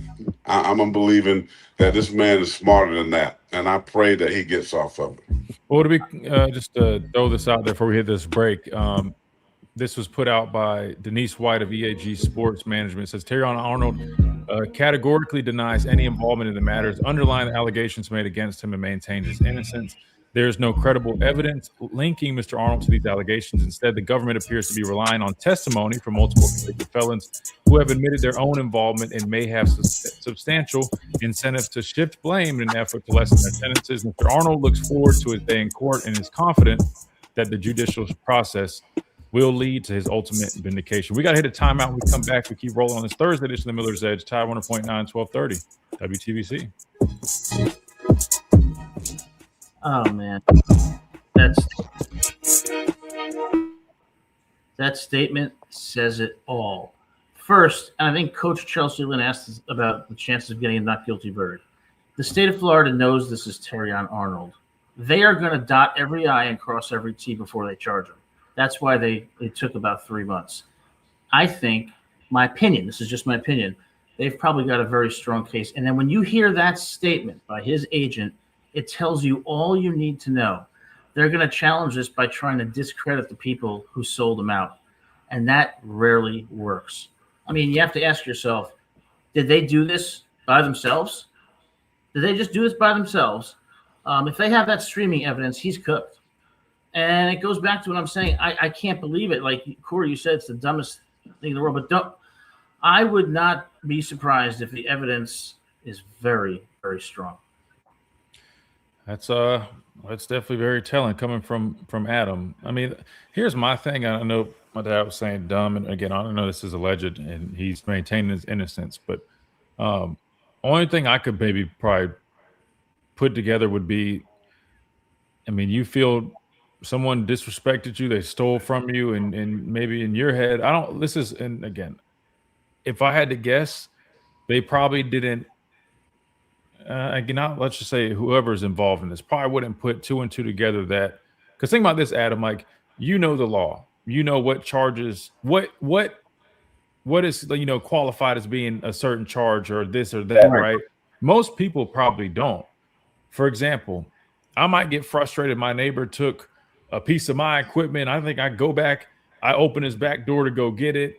You know what I mean? And I smack him because I'm frustrated or something. Again, this never happened. I'm just making up a story. But what I'm saying is somebody that doesn't know the law might just think that's just a dispute. He took my shovel. I'm going to get my shovel back. And I was mad. I smacked him. But then I might not realize that might come with the care. Like they could come up with breaking and entering or this or that. And like all these things. I almost wonder if something did actually happen. Maybe they're not aware of, hey, this is considered kidnapping, this, that. Does that make sense? I know it sounds dumb. And I would love to give Terrion Arnold some free legal advice right now. And here it is. He was not there when this happened. So here's his defense. His defense is he's going to admit that it happened, but he's going to say the agreement was to go there and demand my stuff back and nothing more. I was not there, and that was the agreement. These guys took it way overboard, took it upon themselves to practically almost kill the guy. They're the ones who are responsible, not me. I agreed to something far less and far more innocent. If he does that, then he's not going to have to tackle the testimony and the facts head on. He's going to be explain it in a way that his absence supports and that a jury could reasonably believe. Spoken like a true defense attorney, right, Adam? Defense attorney. We defend people who are, whose civil rights and civil liberty. Because you know what? The state overreaches, and you need an attorney who is going to be tough. And you know what? If he's got the right attorney, and Tim Jansen is, that should be the theory. That makes sense, and it could be very, very. No, true. that's what he's going to do. That's what he's going to do. He was not there. He didn't hurt nobody. He didn't hit somebody with a gun. He didn't, maybe he said, "This is my boy." They said they were going to try to go ask the people to give him my stuff back. I didn't tell them to kidnap nobody. I didn't tell them to. Then they just called my phone, and this is what happened. That's what they're going to throw out there. Yeah, and this case, sorry. Okay. And welcome back in real quick to this Thursday edition of Miller's Edge, Tide 100.9, 1230 WTBC. We're joined by Adam Lamparello, Lamparello Law Education Advocacy. A little bit of a tough conversation we're having here, but we got our legal expert here, and it's kind of nice just to get his expertise. Hello, this is Lamparello Law Firm. May I help you? Yes, at a reasonable price. There you go. That's the most important thing. Go ahead, Adam. I think that should be the defense, but here's what this case is going to turn on. Jury selection. They are going to hire a jury consultant, and they are going to go over about 1,000 different characteristics of what profile of a human being is most likely to be sympathetic to him. You get the right jury, he could walk. You don't, he's going to prison. If, going back to we had the whole talks about the Aiden Holloway situation. You were 100% on how that would play out, and in fact played out just as you laid it.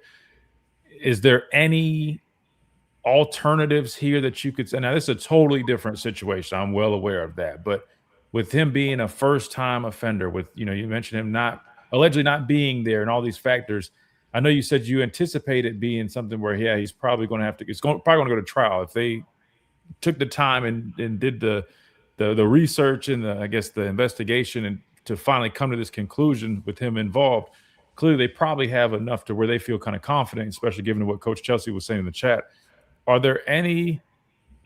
Could you what would a plea even look? Again, I know we're getting way too far into this. I'm just curious. Are these too dense of charges to even kind of think something like that? Because that's probably. You're talking about still years. A plea is, I think, off the table because the charges are so serious, and because any plea agreement that the prosecution would agree to would still be so harmful to his career and his life that it just wouldn't be acceptable. He's not going to plead. Especially if he feel like I did nothing wrong. So, listen. I think some of the chat was saying that Chat GPT says that one of the things that the prosecution is saying that he showed up at the place. Now, I don't know. I just think there's a dead cat on the line, bro. I just think there's some things that are going to come out that we don't know yet.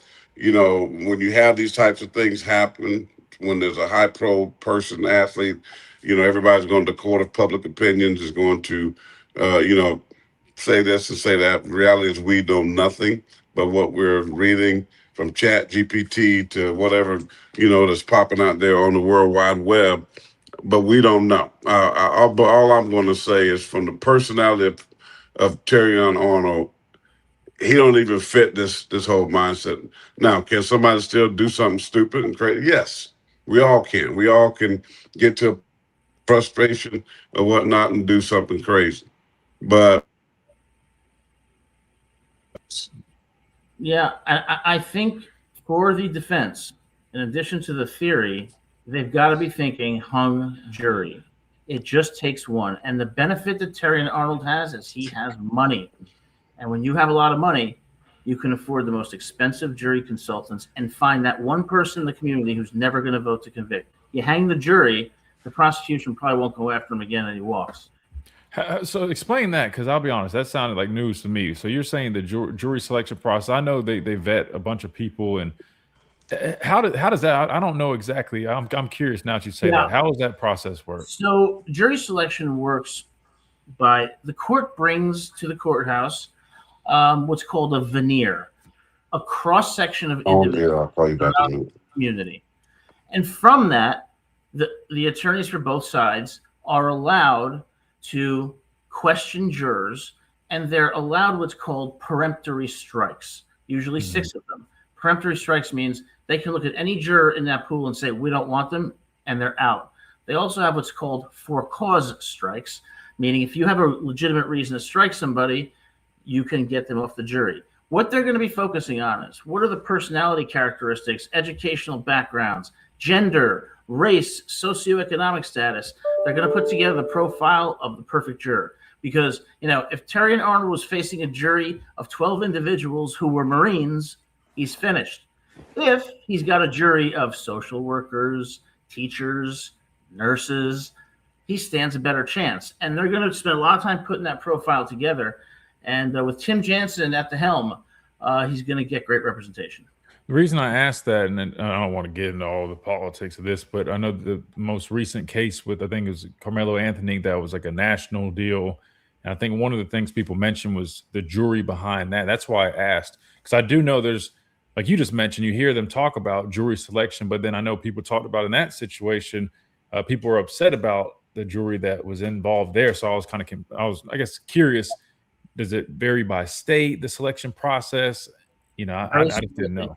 Not too much, but here, off the top of my head, what I would say is you want a racially diverse jury of people on the lower socioeconomic status who have experience with the criminal justice system, who generally work blue-collar jobs. You want people in service professions where they help other people, teachers, other educators, administrators, nurses, social workers. What you don't want is the elderly 65-year-old white male who was in the Army. That's not going to work. You don't want people who, you don't want 65-year-old. You don't want that. No. Strike them. Strike them. Yeah, that's probably no sympathy there. Of course, we was the people white that they robbed. I don't know about all those details, but I don't know. I don't want to get too racial, but there are files of oftentimes people will say certain ethnicities are more likely to convict, and there's evidence to support that. He needs blue collar people, young people. He needs service-oriented people.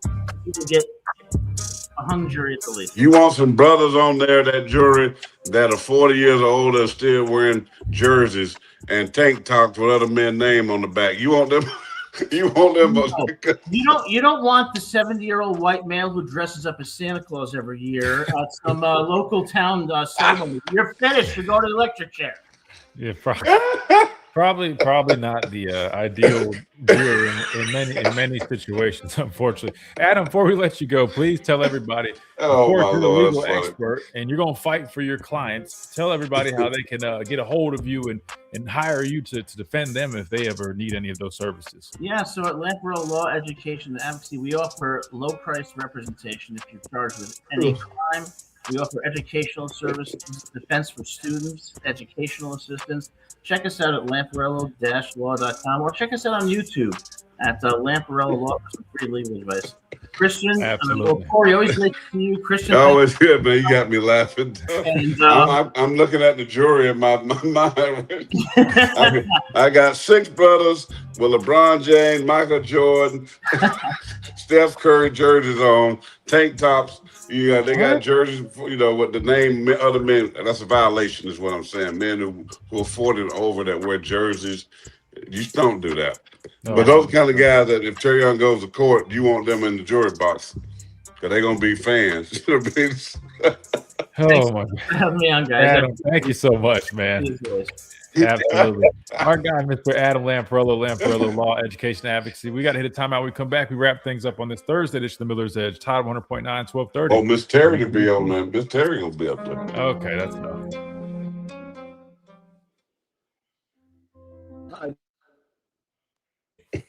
You're going to get me canceled, man. Like, come on, man.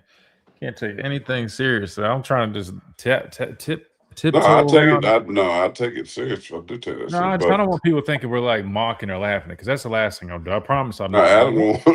But he's right. No, Adam's speaking facts just in general. He's not talking about just that. I'm saying like I hate these conversations because I just know from being an athlete myself. Like granted, knock on wood, I've always steered clear of things. I've never had anything remotely close or even anything that I can even think of other than I've been a victim of a guy key in my car because he mistakenly thought I guess my truck was somebody else's. I don't know. But anyway, I don't like talking about people's personal stuff. Again, we don't like it's all alleged and I don't want to it's called media. And when you're in the media, they come with No. I know, but it's just like, with this being the whole B-sci-fi thing, like I always want to make sure you're protecting your guys. And so I just want to be fair. I don't want it, to be like. Well, all this is alleged. I mean, no, and that's why I said he had no choice. I mean, it's all over the place. And I know people want information and Adam can offer some valuable information because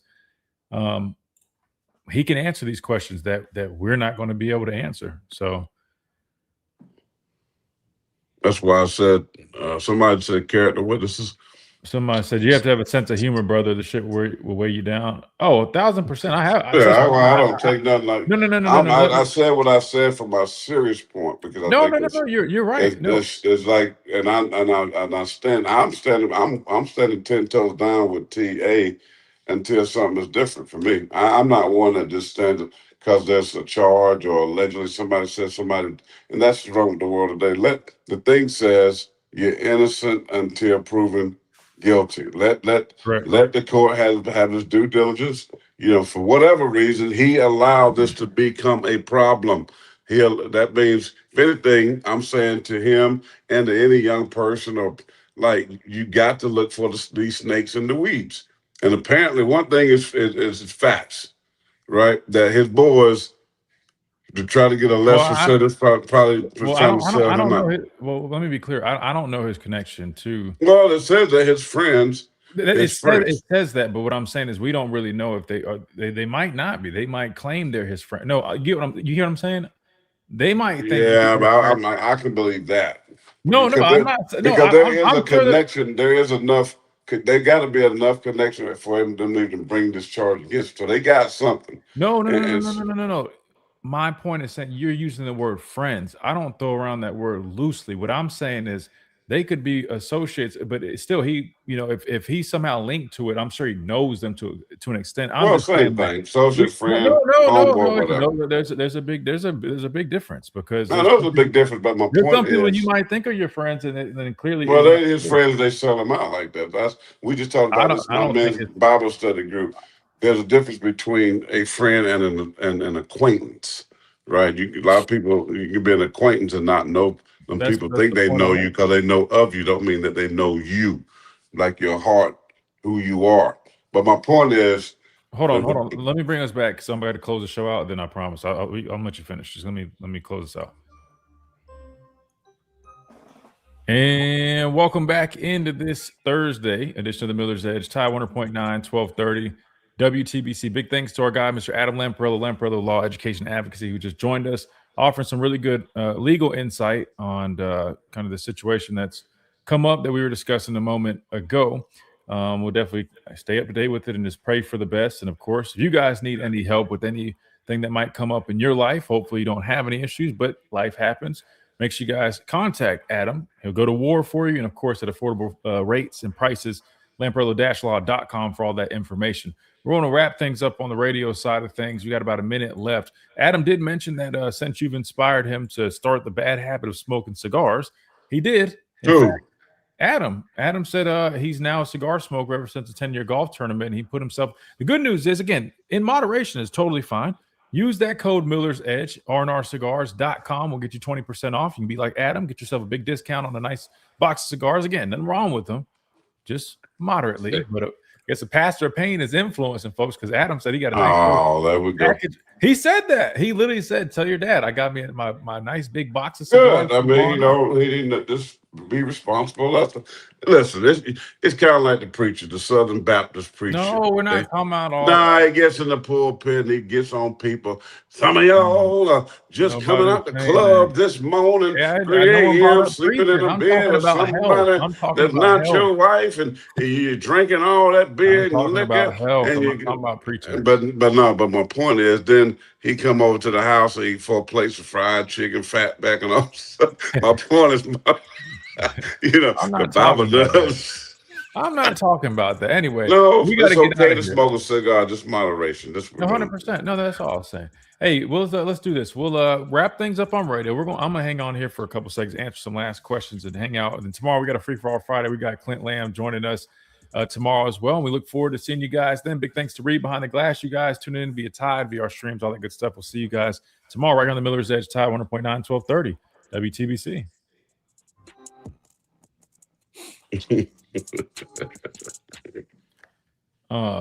Let me go back. I hit a couple of these real quick. Reed, thanks, brother. Reed, good seeing you, partner. Reed, what's your thoughts? We can give Reed's thoughts. Oh, well, because I want to get Wyatt up next, man. But I'll say this to my guy that said I got to have a sense of humor. Trust me, I promise I do. You got to remember, you got a radio personality. Outside of the radio, I'm still a very serious person. But listen, I can joke around, but it's all a matter of you got to listen. Like me being in the media, me being a former player, right? Like you got to tread lightly with how you do stuff. You don't want to sit there and talk about somebody's personal situation that come off like you're mocking or joking and stuff, when that's a very serious thing, right? That could have other people upset with me, other former players, right? So that's why I was just saying I'm always careful about how I do things. I want to be respectful because I always consider, if I was in the other person's shoes, how would I want them to speak about me, or maybe not? So that's all that comes from. But I promise, I love joking around on here. You guys know, I mean, that's the whole reason we got Pastor Payne. He's the one that brings in the comedy hour. Show, what's up? Arthur said hit those likes on the way out. Yes, sir. Appreciate respect. Yeah, that's all it is, man. It's just, you don't want to step on toes of your brothers, man. That's all. Well, the thing is, you listen to the whole, like. And no, I'm fair. I'm very fair. When Adam said about the 75-year-old white man, that was funny. This stuff. No. That I was laughing at that because in general, not just this. Yeah. I'm saying in general, he's not wrong. Like, he's right. He knows what he's doing. He knows what he's talking about. It doesn't matter what you look like. I mean, even if it was a young white guy, I mean, that older, probably white guy on the jury stand, you're probably not looking. No, he said you want lower socioeconomic people that's going to be more sympathetic. He's right. I mean, that's just real talk. It makes perfect sense. And that's why I appreciate his perspective, because that's something that's, people don't really probably think about. And that's why I was asking that question, because, the big national story with the other case in Texas, and people made a point about the jury. I wasn't sure how that whole thing worked. I thought there was a process where you can pick and choose. And that's why I was confused when people were saying that situation wasn't fair, because I was like, well, I thought you choose. So how does that work? So, yeah, Adam does. Yeah. Here's the thing about me. I've been doing this over 26, close to 30 years. It's like you don't have to, but when you have, like, now media is so different now. I mean, we got media personalities going at athletes, cussing them out. I mean, it's crazy. I listen to Stephen A. talking to Jaylen Brown like he's like, because he makes all this money that he can say what he wants to say. But I'm all for that. But till somebody busts him in his chops, it's gonna happen. Ain't nobody gonna bust. No, he's 50-some years old, man. The way he talks, a bunch of broken bones and dust in that ring. Terrell Owens, I saw a picture of you and him on the sideline one of the games. He's in good shape. T.O. told him. He said, have that same energy when I see you in person. T.O. told him that. Like, it's going to happen. I mean, you can't get. He will file a lawsuit so quick. Yeah, he can file all he wants. He's going to file some dentures.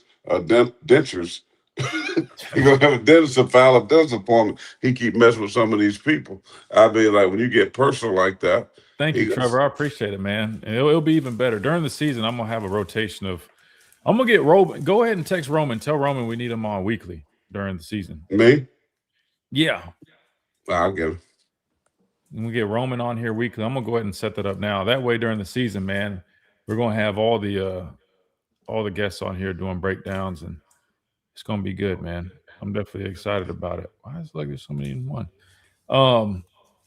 I really hope this is with Terry Young, because I really like him. I thought he was an excellent young man, and it just really, when I saw that, I was like, nah, this is fake news. It ain't T.O. I'm in TA. I'm like, this is fake news. And when I texted you last night, I told you, I was like, dang, this is real? Like this, I mean, then I see Devontae and Jalen Hurts, at the wedding and, electric slide and cha-cha and all that, whatever them dances they do. But, I think of great relationships like that. And I think about Terry Arnold and I think of Milrow and how cool they were. Like, good people, like just good dudes. So. Speaking of I don't know. Jalen, no, and they are really good dudes. And I know that's tough for a lot of people seeing That's that. why I think, if anything, he had a bad judgment on doing something, being upset and whatever.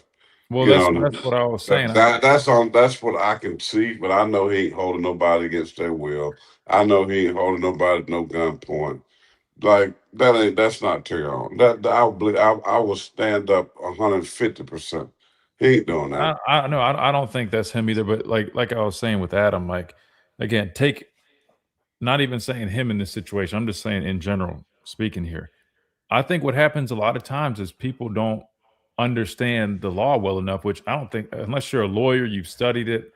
I don't think many people have a true understanding of what falls under this crime, or you see what I'm saying? And a lot of times people probably make decisions without that in mind, which you shouldn't do these things anyway. But you see what I'm saying? That's why I made that example. But again, I have great neighbors. Well, it's had to be beyond reasonable doubt. I mean, so there's probably enough stuff if it does go to trial that they're going to be able to bring out of it. So I mean, listen, we don't like. So we don't know. Here's the only. I just hope he gets out on bond. I've read where the prosecutor's trying to hold this man in jail till the trial. I'm like, come on now, this dude ain't not a flight risk. I mean, but it just, again, we as people that's been in the public eye, or you want to call yourself a celebrity to whatever degree, and I tell that this is part of my talks with kids all the time, is that no matter how great you become, no matter how many great things that you do, it only takes one thing, one mistake, being around the wrong person at the wrong time, and your career and your future could be ruined, right? And you can do 100,000 good things and one bad thing, and it can ruin your future. And that's all I'm saying. Like, and I pray that that's not the case. And I tell kids this, like, you got to sometimes let your homeboys go. I know you want to help them. You still want to be their friend, but the reality is a lot of them are not going or can't go where you're going. And you can love them from afar. You can help them if you can to get them out, whatever. But if they out here doing best, you got to run. You got to cut the head of those snakes off. You got to kill it. And so, and this is the bad thing. I mean, if you go down, and the bad thing about this phone, I'm looking on Instagram, 'cause I post my devotions and stuff on there, and everything on there is just negative and bad. So and so did this, so and so, names of people. It just drives me nuts, and that's why, I try to share and speak as much as I can. Hopefully, somebody will get it. That if you can save one person from getting into this foolishness, because it's a bunch of foolishness. Well, that's why I try to do it on the financial side of things. We were having a conversation yesterday because so many people keep coming out on these podcasts saying that $100 million, man, it's just not what people think. And it drives me nuts when I hear that, because it's one of the most ridiculous statements I've ever heard. And I've now heard multiple athletes come out and make these comments. And it's just, it's silly, because like, if people just had financial education and the right people in their corner, they would learn that if you give, someone, even after taxes, you walk away with $20 million net. I mean, you take a few of those $1 million, right, and you invest it, and you do it in a manner that's diversified. You have somebody helping you out with. You don't even have to. Now you can just get you an ETF and let it grow. The whole point was that you average 10%. I mean, you can basically create a revenue stream with that alone. And instead of giving family lump sums of money, which they don't know how to manage money, they're just going to spend it. It's going to be wasted. You can protect yourself and the asset while also helping the family. And I was saying, I mean, I know people are probably like, why is he talking about this? But it might help somebody because there's a lot of people that don't know these things. People don't know how to manage money. They don't know how to take care of it, or when they're in a situation that's favorable, like you are as an athlete, and you have a window to make a large sum of money at one time, you can easily set yourself up just by using a little bit of that discipline that you have and learn from your sport, and use it over in the financial side of things, your personal life. But for whatever reason, man, people don't really explain these things as much. But so I always try to pass that along too. All right, I'm probably gonna get off here. Chat, appreciate you guys. If you guys haven't hit that like button on the way out. We'll be back tomorrow. We got Clint Lamb joining us at the top of the hour. It'll be a little bit more of a positive show. I know a little bit of a little bit of a tough one today. I know some people in the chat were tough. Come on, no tough show. It's a good show. Well, no, it was a good show, but I think at some point, man, I think you got to just give the. I feel like sometimes people go a little too hard on the man. I'm talking about Coach DeBoer. I just feel like not me. I don't think I go too hard on him. I think I'm fair. I think I definitely, objectively offer maybe questions, or even if you want to call them criticisms, but I don't overdo it. I'm not saying y'all necessarily were, but I'm like, I feel bad because I'm like, I think. How much money he make a year? I don't know. It was like around 12. 12 what? Million? Something like that. Okay. Then you're going to be subject to criticism. When you're making that kind of money, listen, I get it. But the bottom line is football, professional sports, now college football and college sports is about production. It's about value production. And if you're getting paid all this money and the production is not at a certain level and at a consistent level, you're going to get criticized. Everything you do is going to be criticized. It has nothing to do with anybody personally. It has nothing to do with a good guy, bad guy. It's about, okay, you lost this, you got blown out by this, you got dominated physically by this, blah, blah, blah, blah. Good guy, good family, good person you want to go have a coffee with or have a beer with, whatever, eat dinner with. He's that kind of dude, Kevin DeBoer. But at the same time, you're making $12 million. They pay you that money to win championship. They ain't pay you that money because you don't want fans to be mad at you last in recruiting.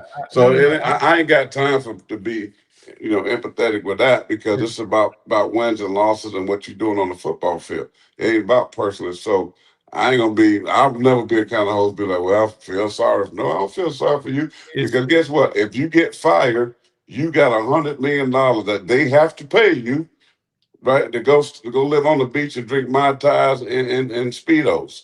They ain't about like, I ain't feeling sorry for you. It's not. No one's saying feeling sorry. I think it's not feeling sorry. I think the point I'm trying to make is, at some point, I mean, like, where do you say it's only going into year 3, right? I'm just saying. I think. Listen, again, people that listen to me, they know, like, I'm fair, I'm objective, I can be critical, and again, in a respectful way. But I'm just saying, I think at some point you got to just we repeat the same things. You just got to. You got to. I think. Right, but at what point do you say, all right, let's just see how year 3 goes? Well, we did say that. I mean, you put up the radio with the guy to interview about the run game and physical. That's why we were responding to what he said. So the point was, me and Brandon both said we wish that he would have been more pointed, more direct, saying, hey, we haven't gotten it done. Alabama is a tradition. The brand here has been physical, defense, physical run game, ending the game, 4-minute offense. We weren't good last year, but I am determined that this is going to be better. We're going to fix it. We got a new offensive line coach. We got the players we feel like that's going to get it done, and we're going to spend a lot of time on our run game. That's the way that you answer the question, not beating around the bush and tell me what you did at the little school in the Midwest and it was raining and snowing. Nobody cares. Nobody even cared about it, man. There wasn't no relevant school where you won a national championship. So nobody cares when you're talking about that's all. It's like, dude, you making $12 million, you got to fix it, and we're not feeling sorry for you. We want you to do it right. We want you to get it right, but we can feel sorry for you because if you don't get it right, you still gonna get all that money in that contract, and they're gonna spend it for somebody else, and that's just the bottom line. Yeah, I mean, again, I'm not saying you can't criticize. I think it gets to a point where you're like, all right, I mean, there is some sense into kind of what's being said. I get what you're saying about going way back and stuff. I think his response more is, you're hearing all the noise that, well, he can't do this or he hasn't done this. And I think it's just kind of his way of responding and maybe trying to offer some background on himself, right? Just like if someone was criticizing something, you're like, well, I mean, I've done that, and it's not. You don't feel like it's entirely true in terms of your whole background.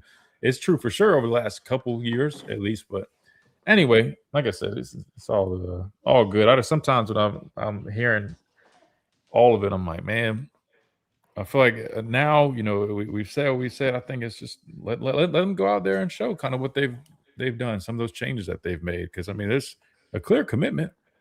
I mean, he hired Adrian Clem, he hired Rich Owens. That's why I wish we had more time to play the whole interview and more of those questions that they asked, because it'd come up about those guys that they brought in, some of the guys in the portal and whatnot, and they offered a lot of good information. But no, hopefully we can just get through this like it's last month, and we got training camp, man. Then it's back to actually having stuff we can really talk about and go off of seeing, not just talking. So I think it'll be good. But Mario, so I think he brings up the past because fans act like Bama's his first stop. Yeah, I think he brings it up because when the narrative is he can't do this or he's never done this, I think in his mind, if he's saying, well, technically I have done this, he's just going to bring that up. Like, you got to look at it from his perspective. I think it makes sense. But I also understand what they're saying in the sense that what really matters is right now. And just kind of people really just want to know that, like, what is going to be done now to make that happen. So I see both sides of it. Make the comparison of DeBoer era with Coach Saban's peak. Arthur, I'll say this, I think some people make that mistake. When I mentioned, like the foundation of Alabama or the reputation, like I'm not one of these people that's saying, oh, okay, I'm going to compare everything he does to Coach Saban's peak or even the teams. Like I just use those as factors in which I'm saying, like, those are what you should model your team after. Is it realistic that you're going to see that on a yearly basis? No, but you should always strive for that. And that's why I think what David Pollock said was so spot on, because the reality is the results themselves that we've seen with Coach DeBoer really are about, again, anything can improve or could be better. The reality is, a lot of that he's done has been really good stuff, especially through just 2 short years in the mountain that he's had to climb, taking over after Coach Saban. But it's those spots that people like my dad and myself, I pointed out that are kind of like a shadow, right? And that with some people, it looms a little bit darker. You know what I mean? And I think that's just the biggest hurdle for him right now is to overcome that consistency, show more consistent physicality, play with more intensity. And that, to me, I think people are comparing to the original point. They compared, the peak of Coach Saban's teams, they had those qualities. And in turn, they had a lot of success. That weren't the only reason they had success, but that was a large piece of it. I can speak from experience.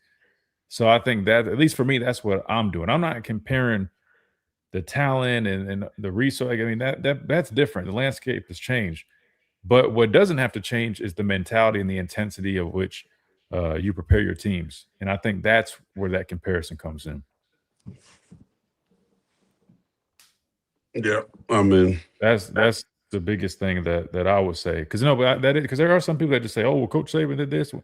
I'm not personally doing that. I'm just saying, in general, whether it's Coach Saban, Kirby Smart, or Mario Cristobal, like Pollock was saying, people want to be able to buy into those values for their football team. People want to see that. They want to have a team that's tough, that's physical, that they can go out there and expect to see consistent results. I'm not saying everybody's perfect. Mario Cristobal hasn't been the most consistent. He's got some damn good trench play, some damn good physicality, but he's lost some games and had some coaching errors. He's not perfect. Kirby hasn't been perfect. Kirby struggled in the postseason. But I think people find comfort in the style of which those football teams play. And I think if we can find a little bit more of that, I think it would help bridge the gap between the fan base right now, you got two spectrums. At least that's kind of how it feels. Well, the team that won the national championship was Indiana, and I think anybody that knows football will look at it and go, they were the most dominant, the most physical team in the trenches than anybody. I mean, they were experienced and they played hard. I mean, they weren't the most talented football team. They weren't even close as far as the most talented. I mean, Alabama, Oregon, them teams, Ohio State had so much more physical talent than they did, right? If you had to sit there as a coach, choose and all them guys, and you building a team, the fact is you probably wouldn't take a lot of those guys on Indiana's roster. Put Miami in that fold. Miami, the reason why they got there, portal. Yeah, they had some mishaps, but they were good. Catch this, on the offensive line, and they were extremely good on the defensive line. No, Yeah, they had a receiver, they had a quarterback, and Carson Beck, a veteran guy that wasn't flashy, but he was a good football player. So they built their roster the right way. They built it from the inside out. And you have to build rosters from the inside out, because reality is there are enough skill guys out there that you can find to make plays, right? If you get the right offensive line, guys that have played together, guys that are more very veteran-oriented, defensive line, guys that can hold the point of attack, guys that can rush the quarterback on third down. But then you can plug and play receivers. If you got guys that got speed, that got a little bit of looseness, good in space, you don't have to get the most dynamic player. And you have a nice system that works, a coach that knows how to put them in the right position to make plays. That's how you build, and that's what Indiana was. Now, a guy like Mark Cuban has jumped on the wagon. Nobody heard about Mark Cuban being an Indiana fan until now. And he's gonna give money and blah blah blah blah blah. Now they're gonna have the money to go out and get some of the dynamic free agents in college that's gonna continue to build. So they probably gonna be competitive. I mean, they're competitive the last couple of years. So I think the guy Cignetti has a good blueprint of what it's supposed to look like. He seems like an NFL coach. I think he'll end up going to the NFL, to be honest with you, because he fits that NFL bill. And so, does Kalen DeBoer have that kind of?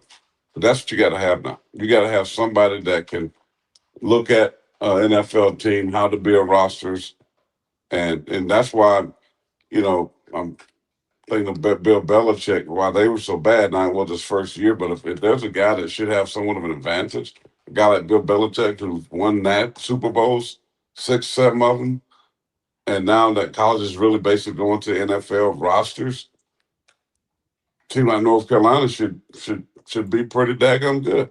If he knows how to get it done. Now we'll see. I don't know if Kalen DeBoer, the old way of college football, I think he will work just fine at Alabama.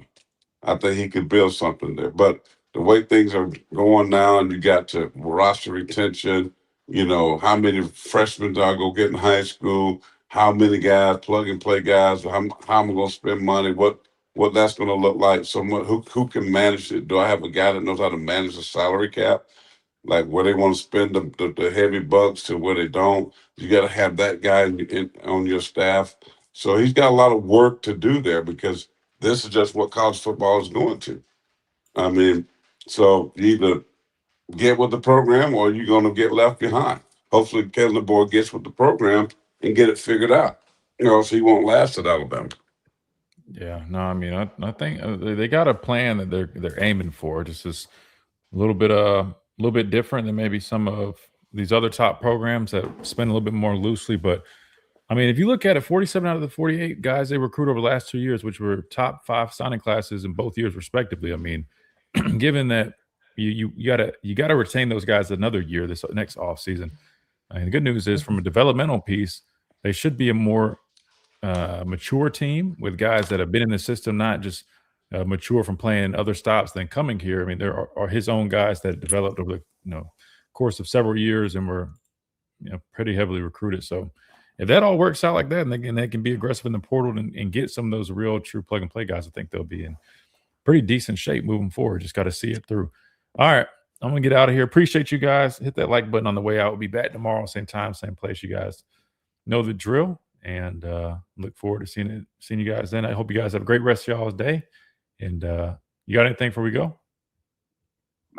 There's new headphones in there. We're pretty good. Nice. Pro 3s. Roll Tide, Mario. Glad you're back on here, man. I know you hadn't been on here in a minute, but I think a lot of teams are watching what Alabama's doing. Yeah, we'll see, especially with some of these rule changes. You got to see how it changes and teams adjust. But all right, guys, y'all have a great rest of y'all's day. Hit that like button on the way out. We'll see you guys tomorrow. Peace.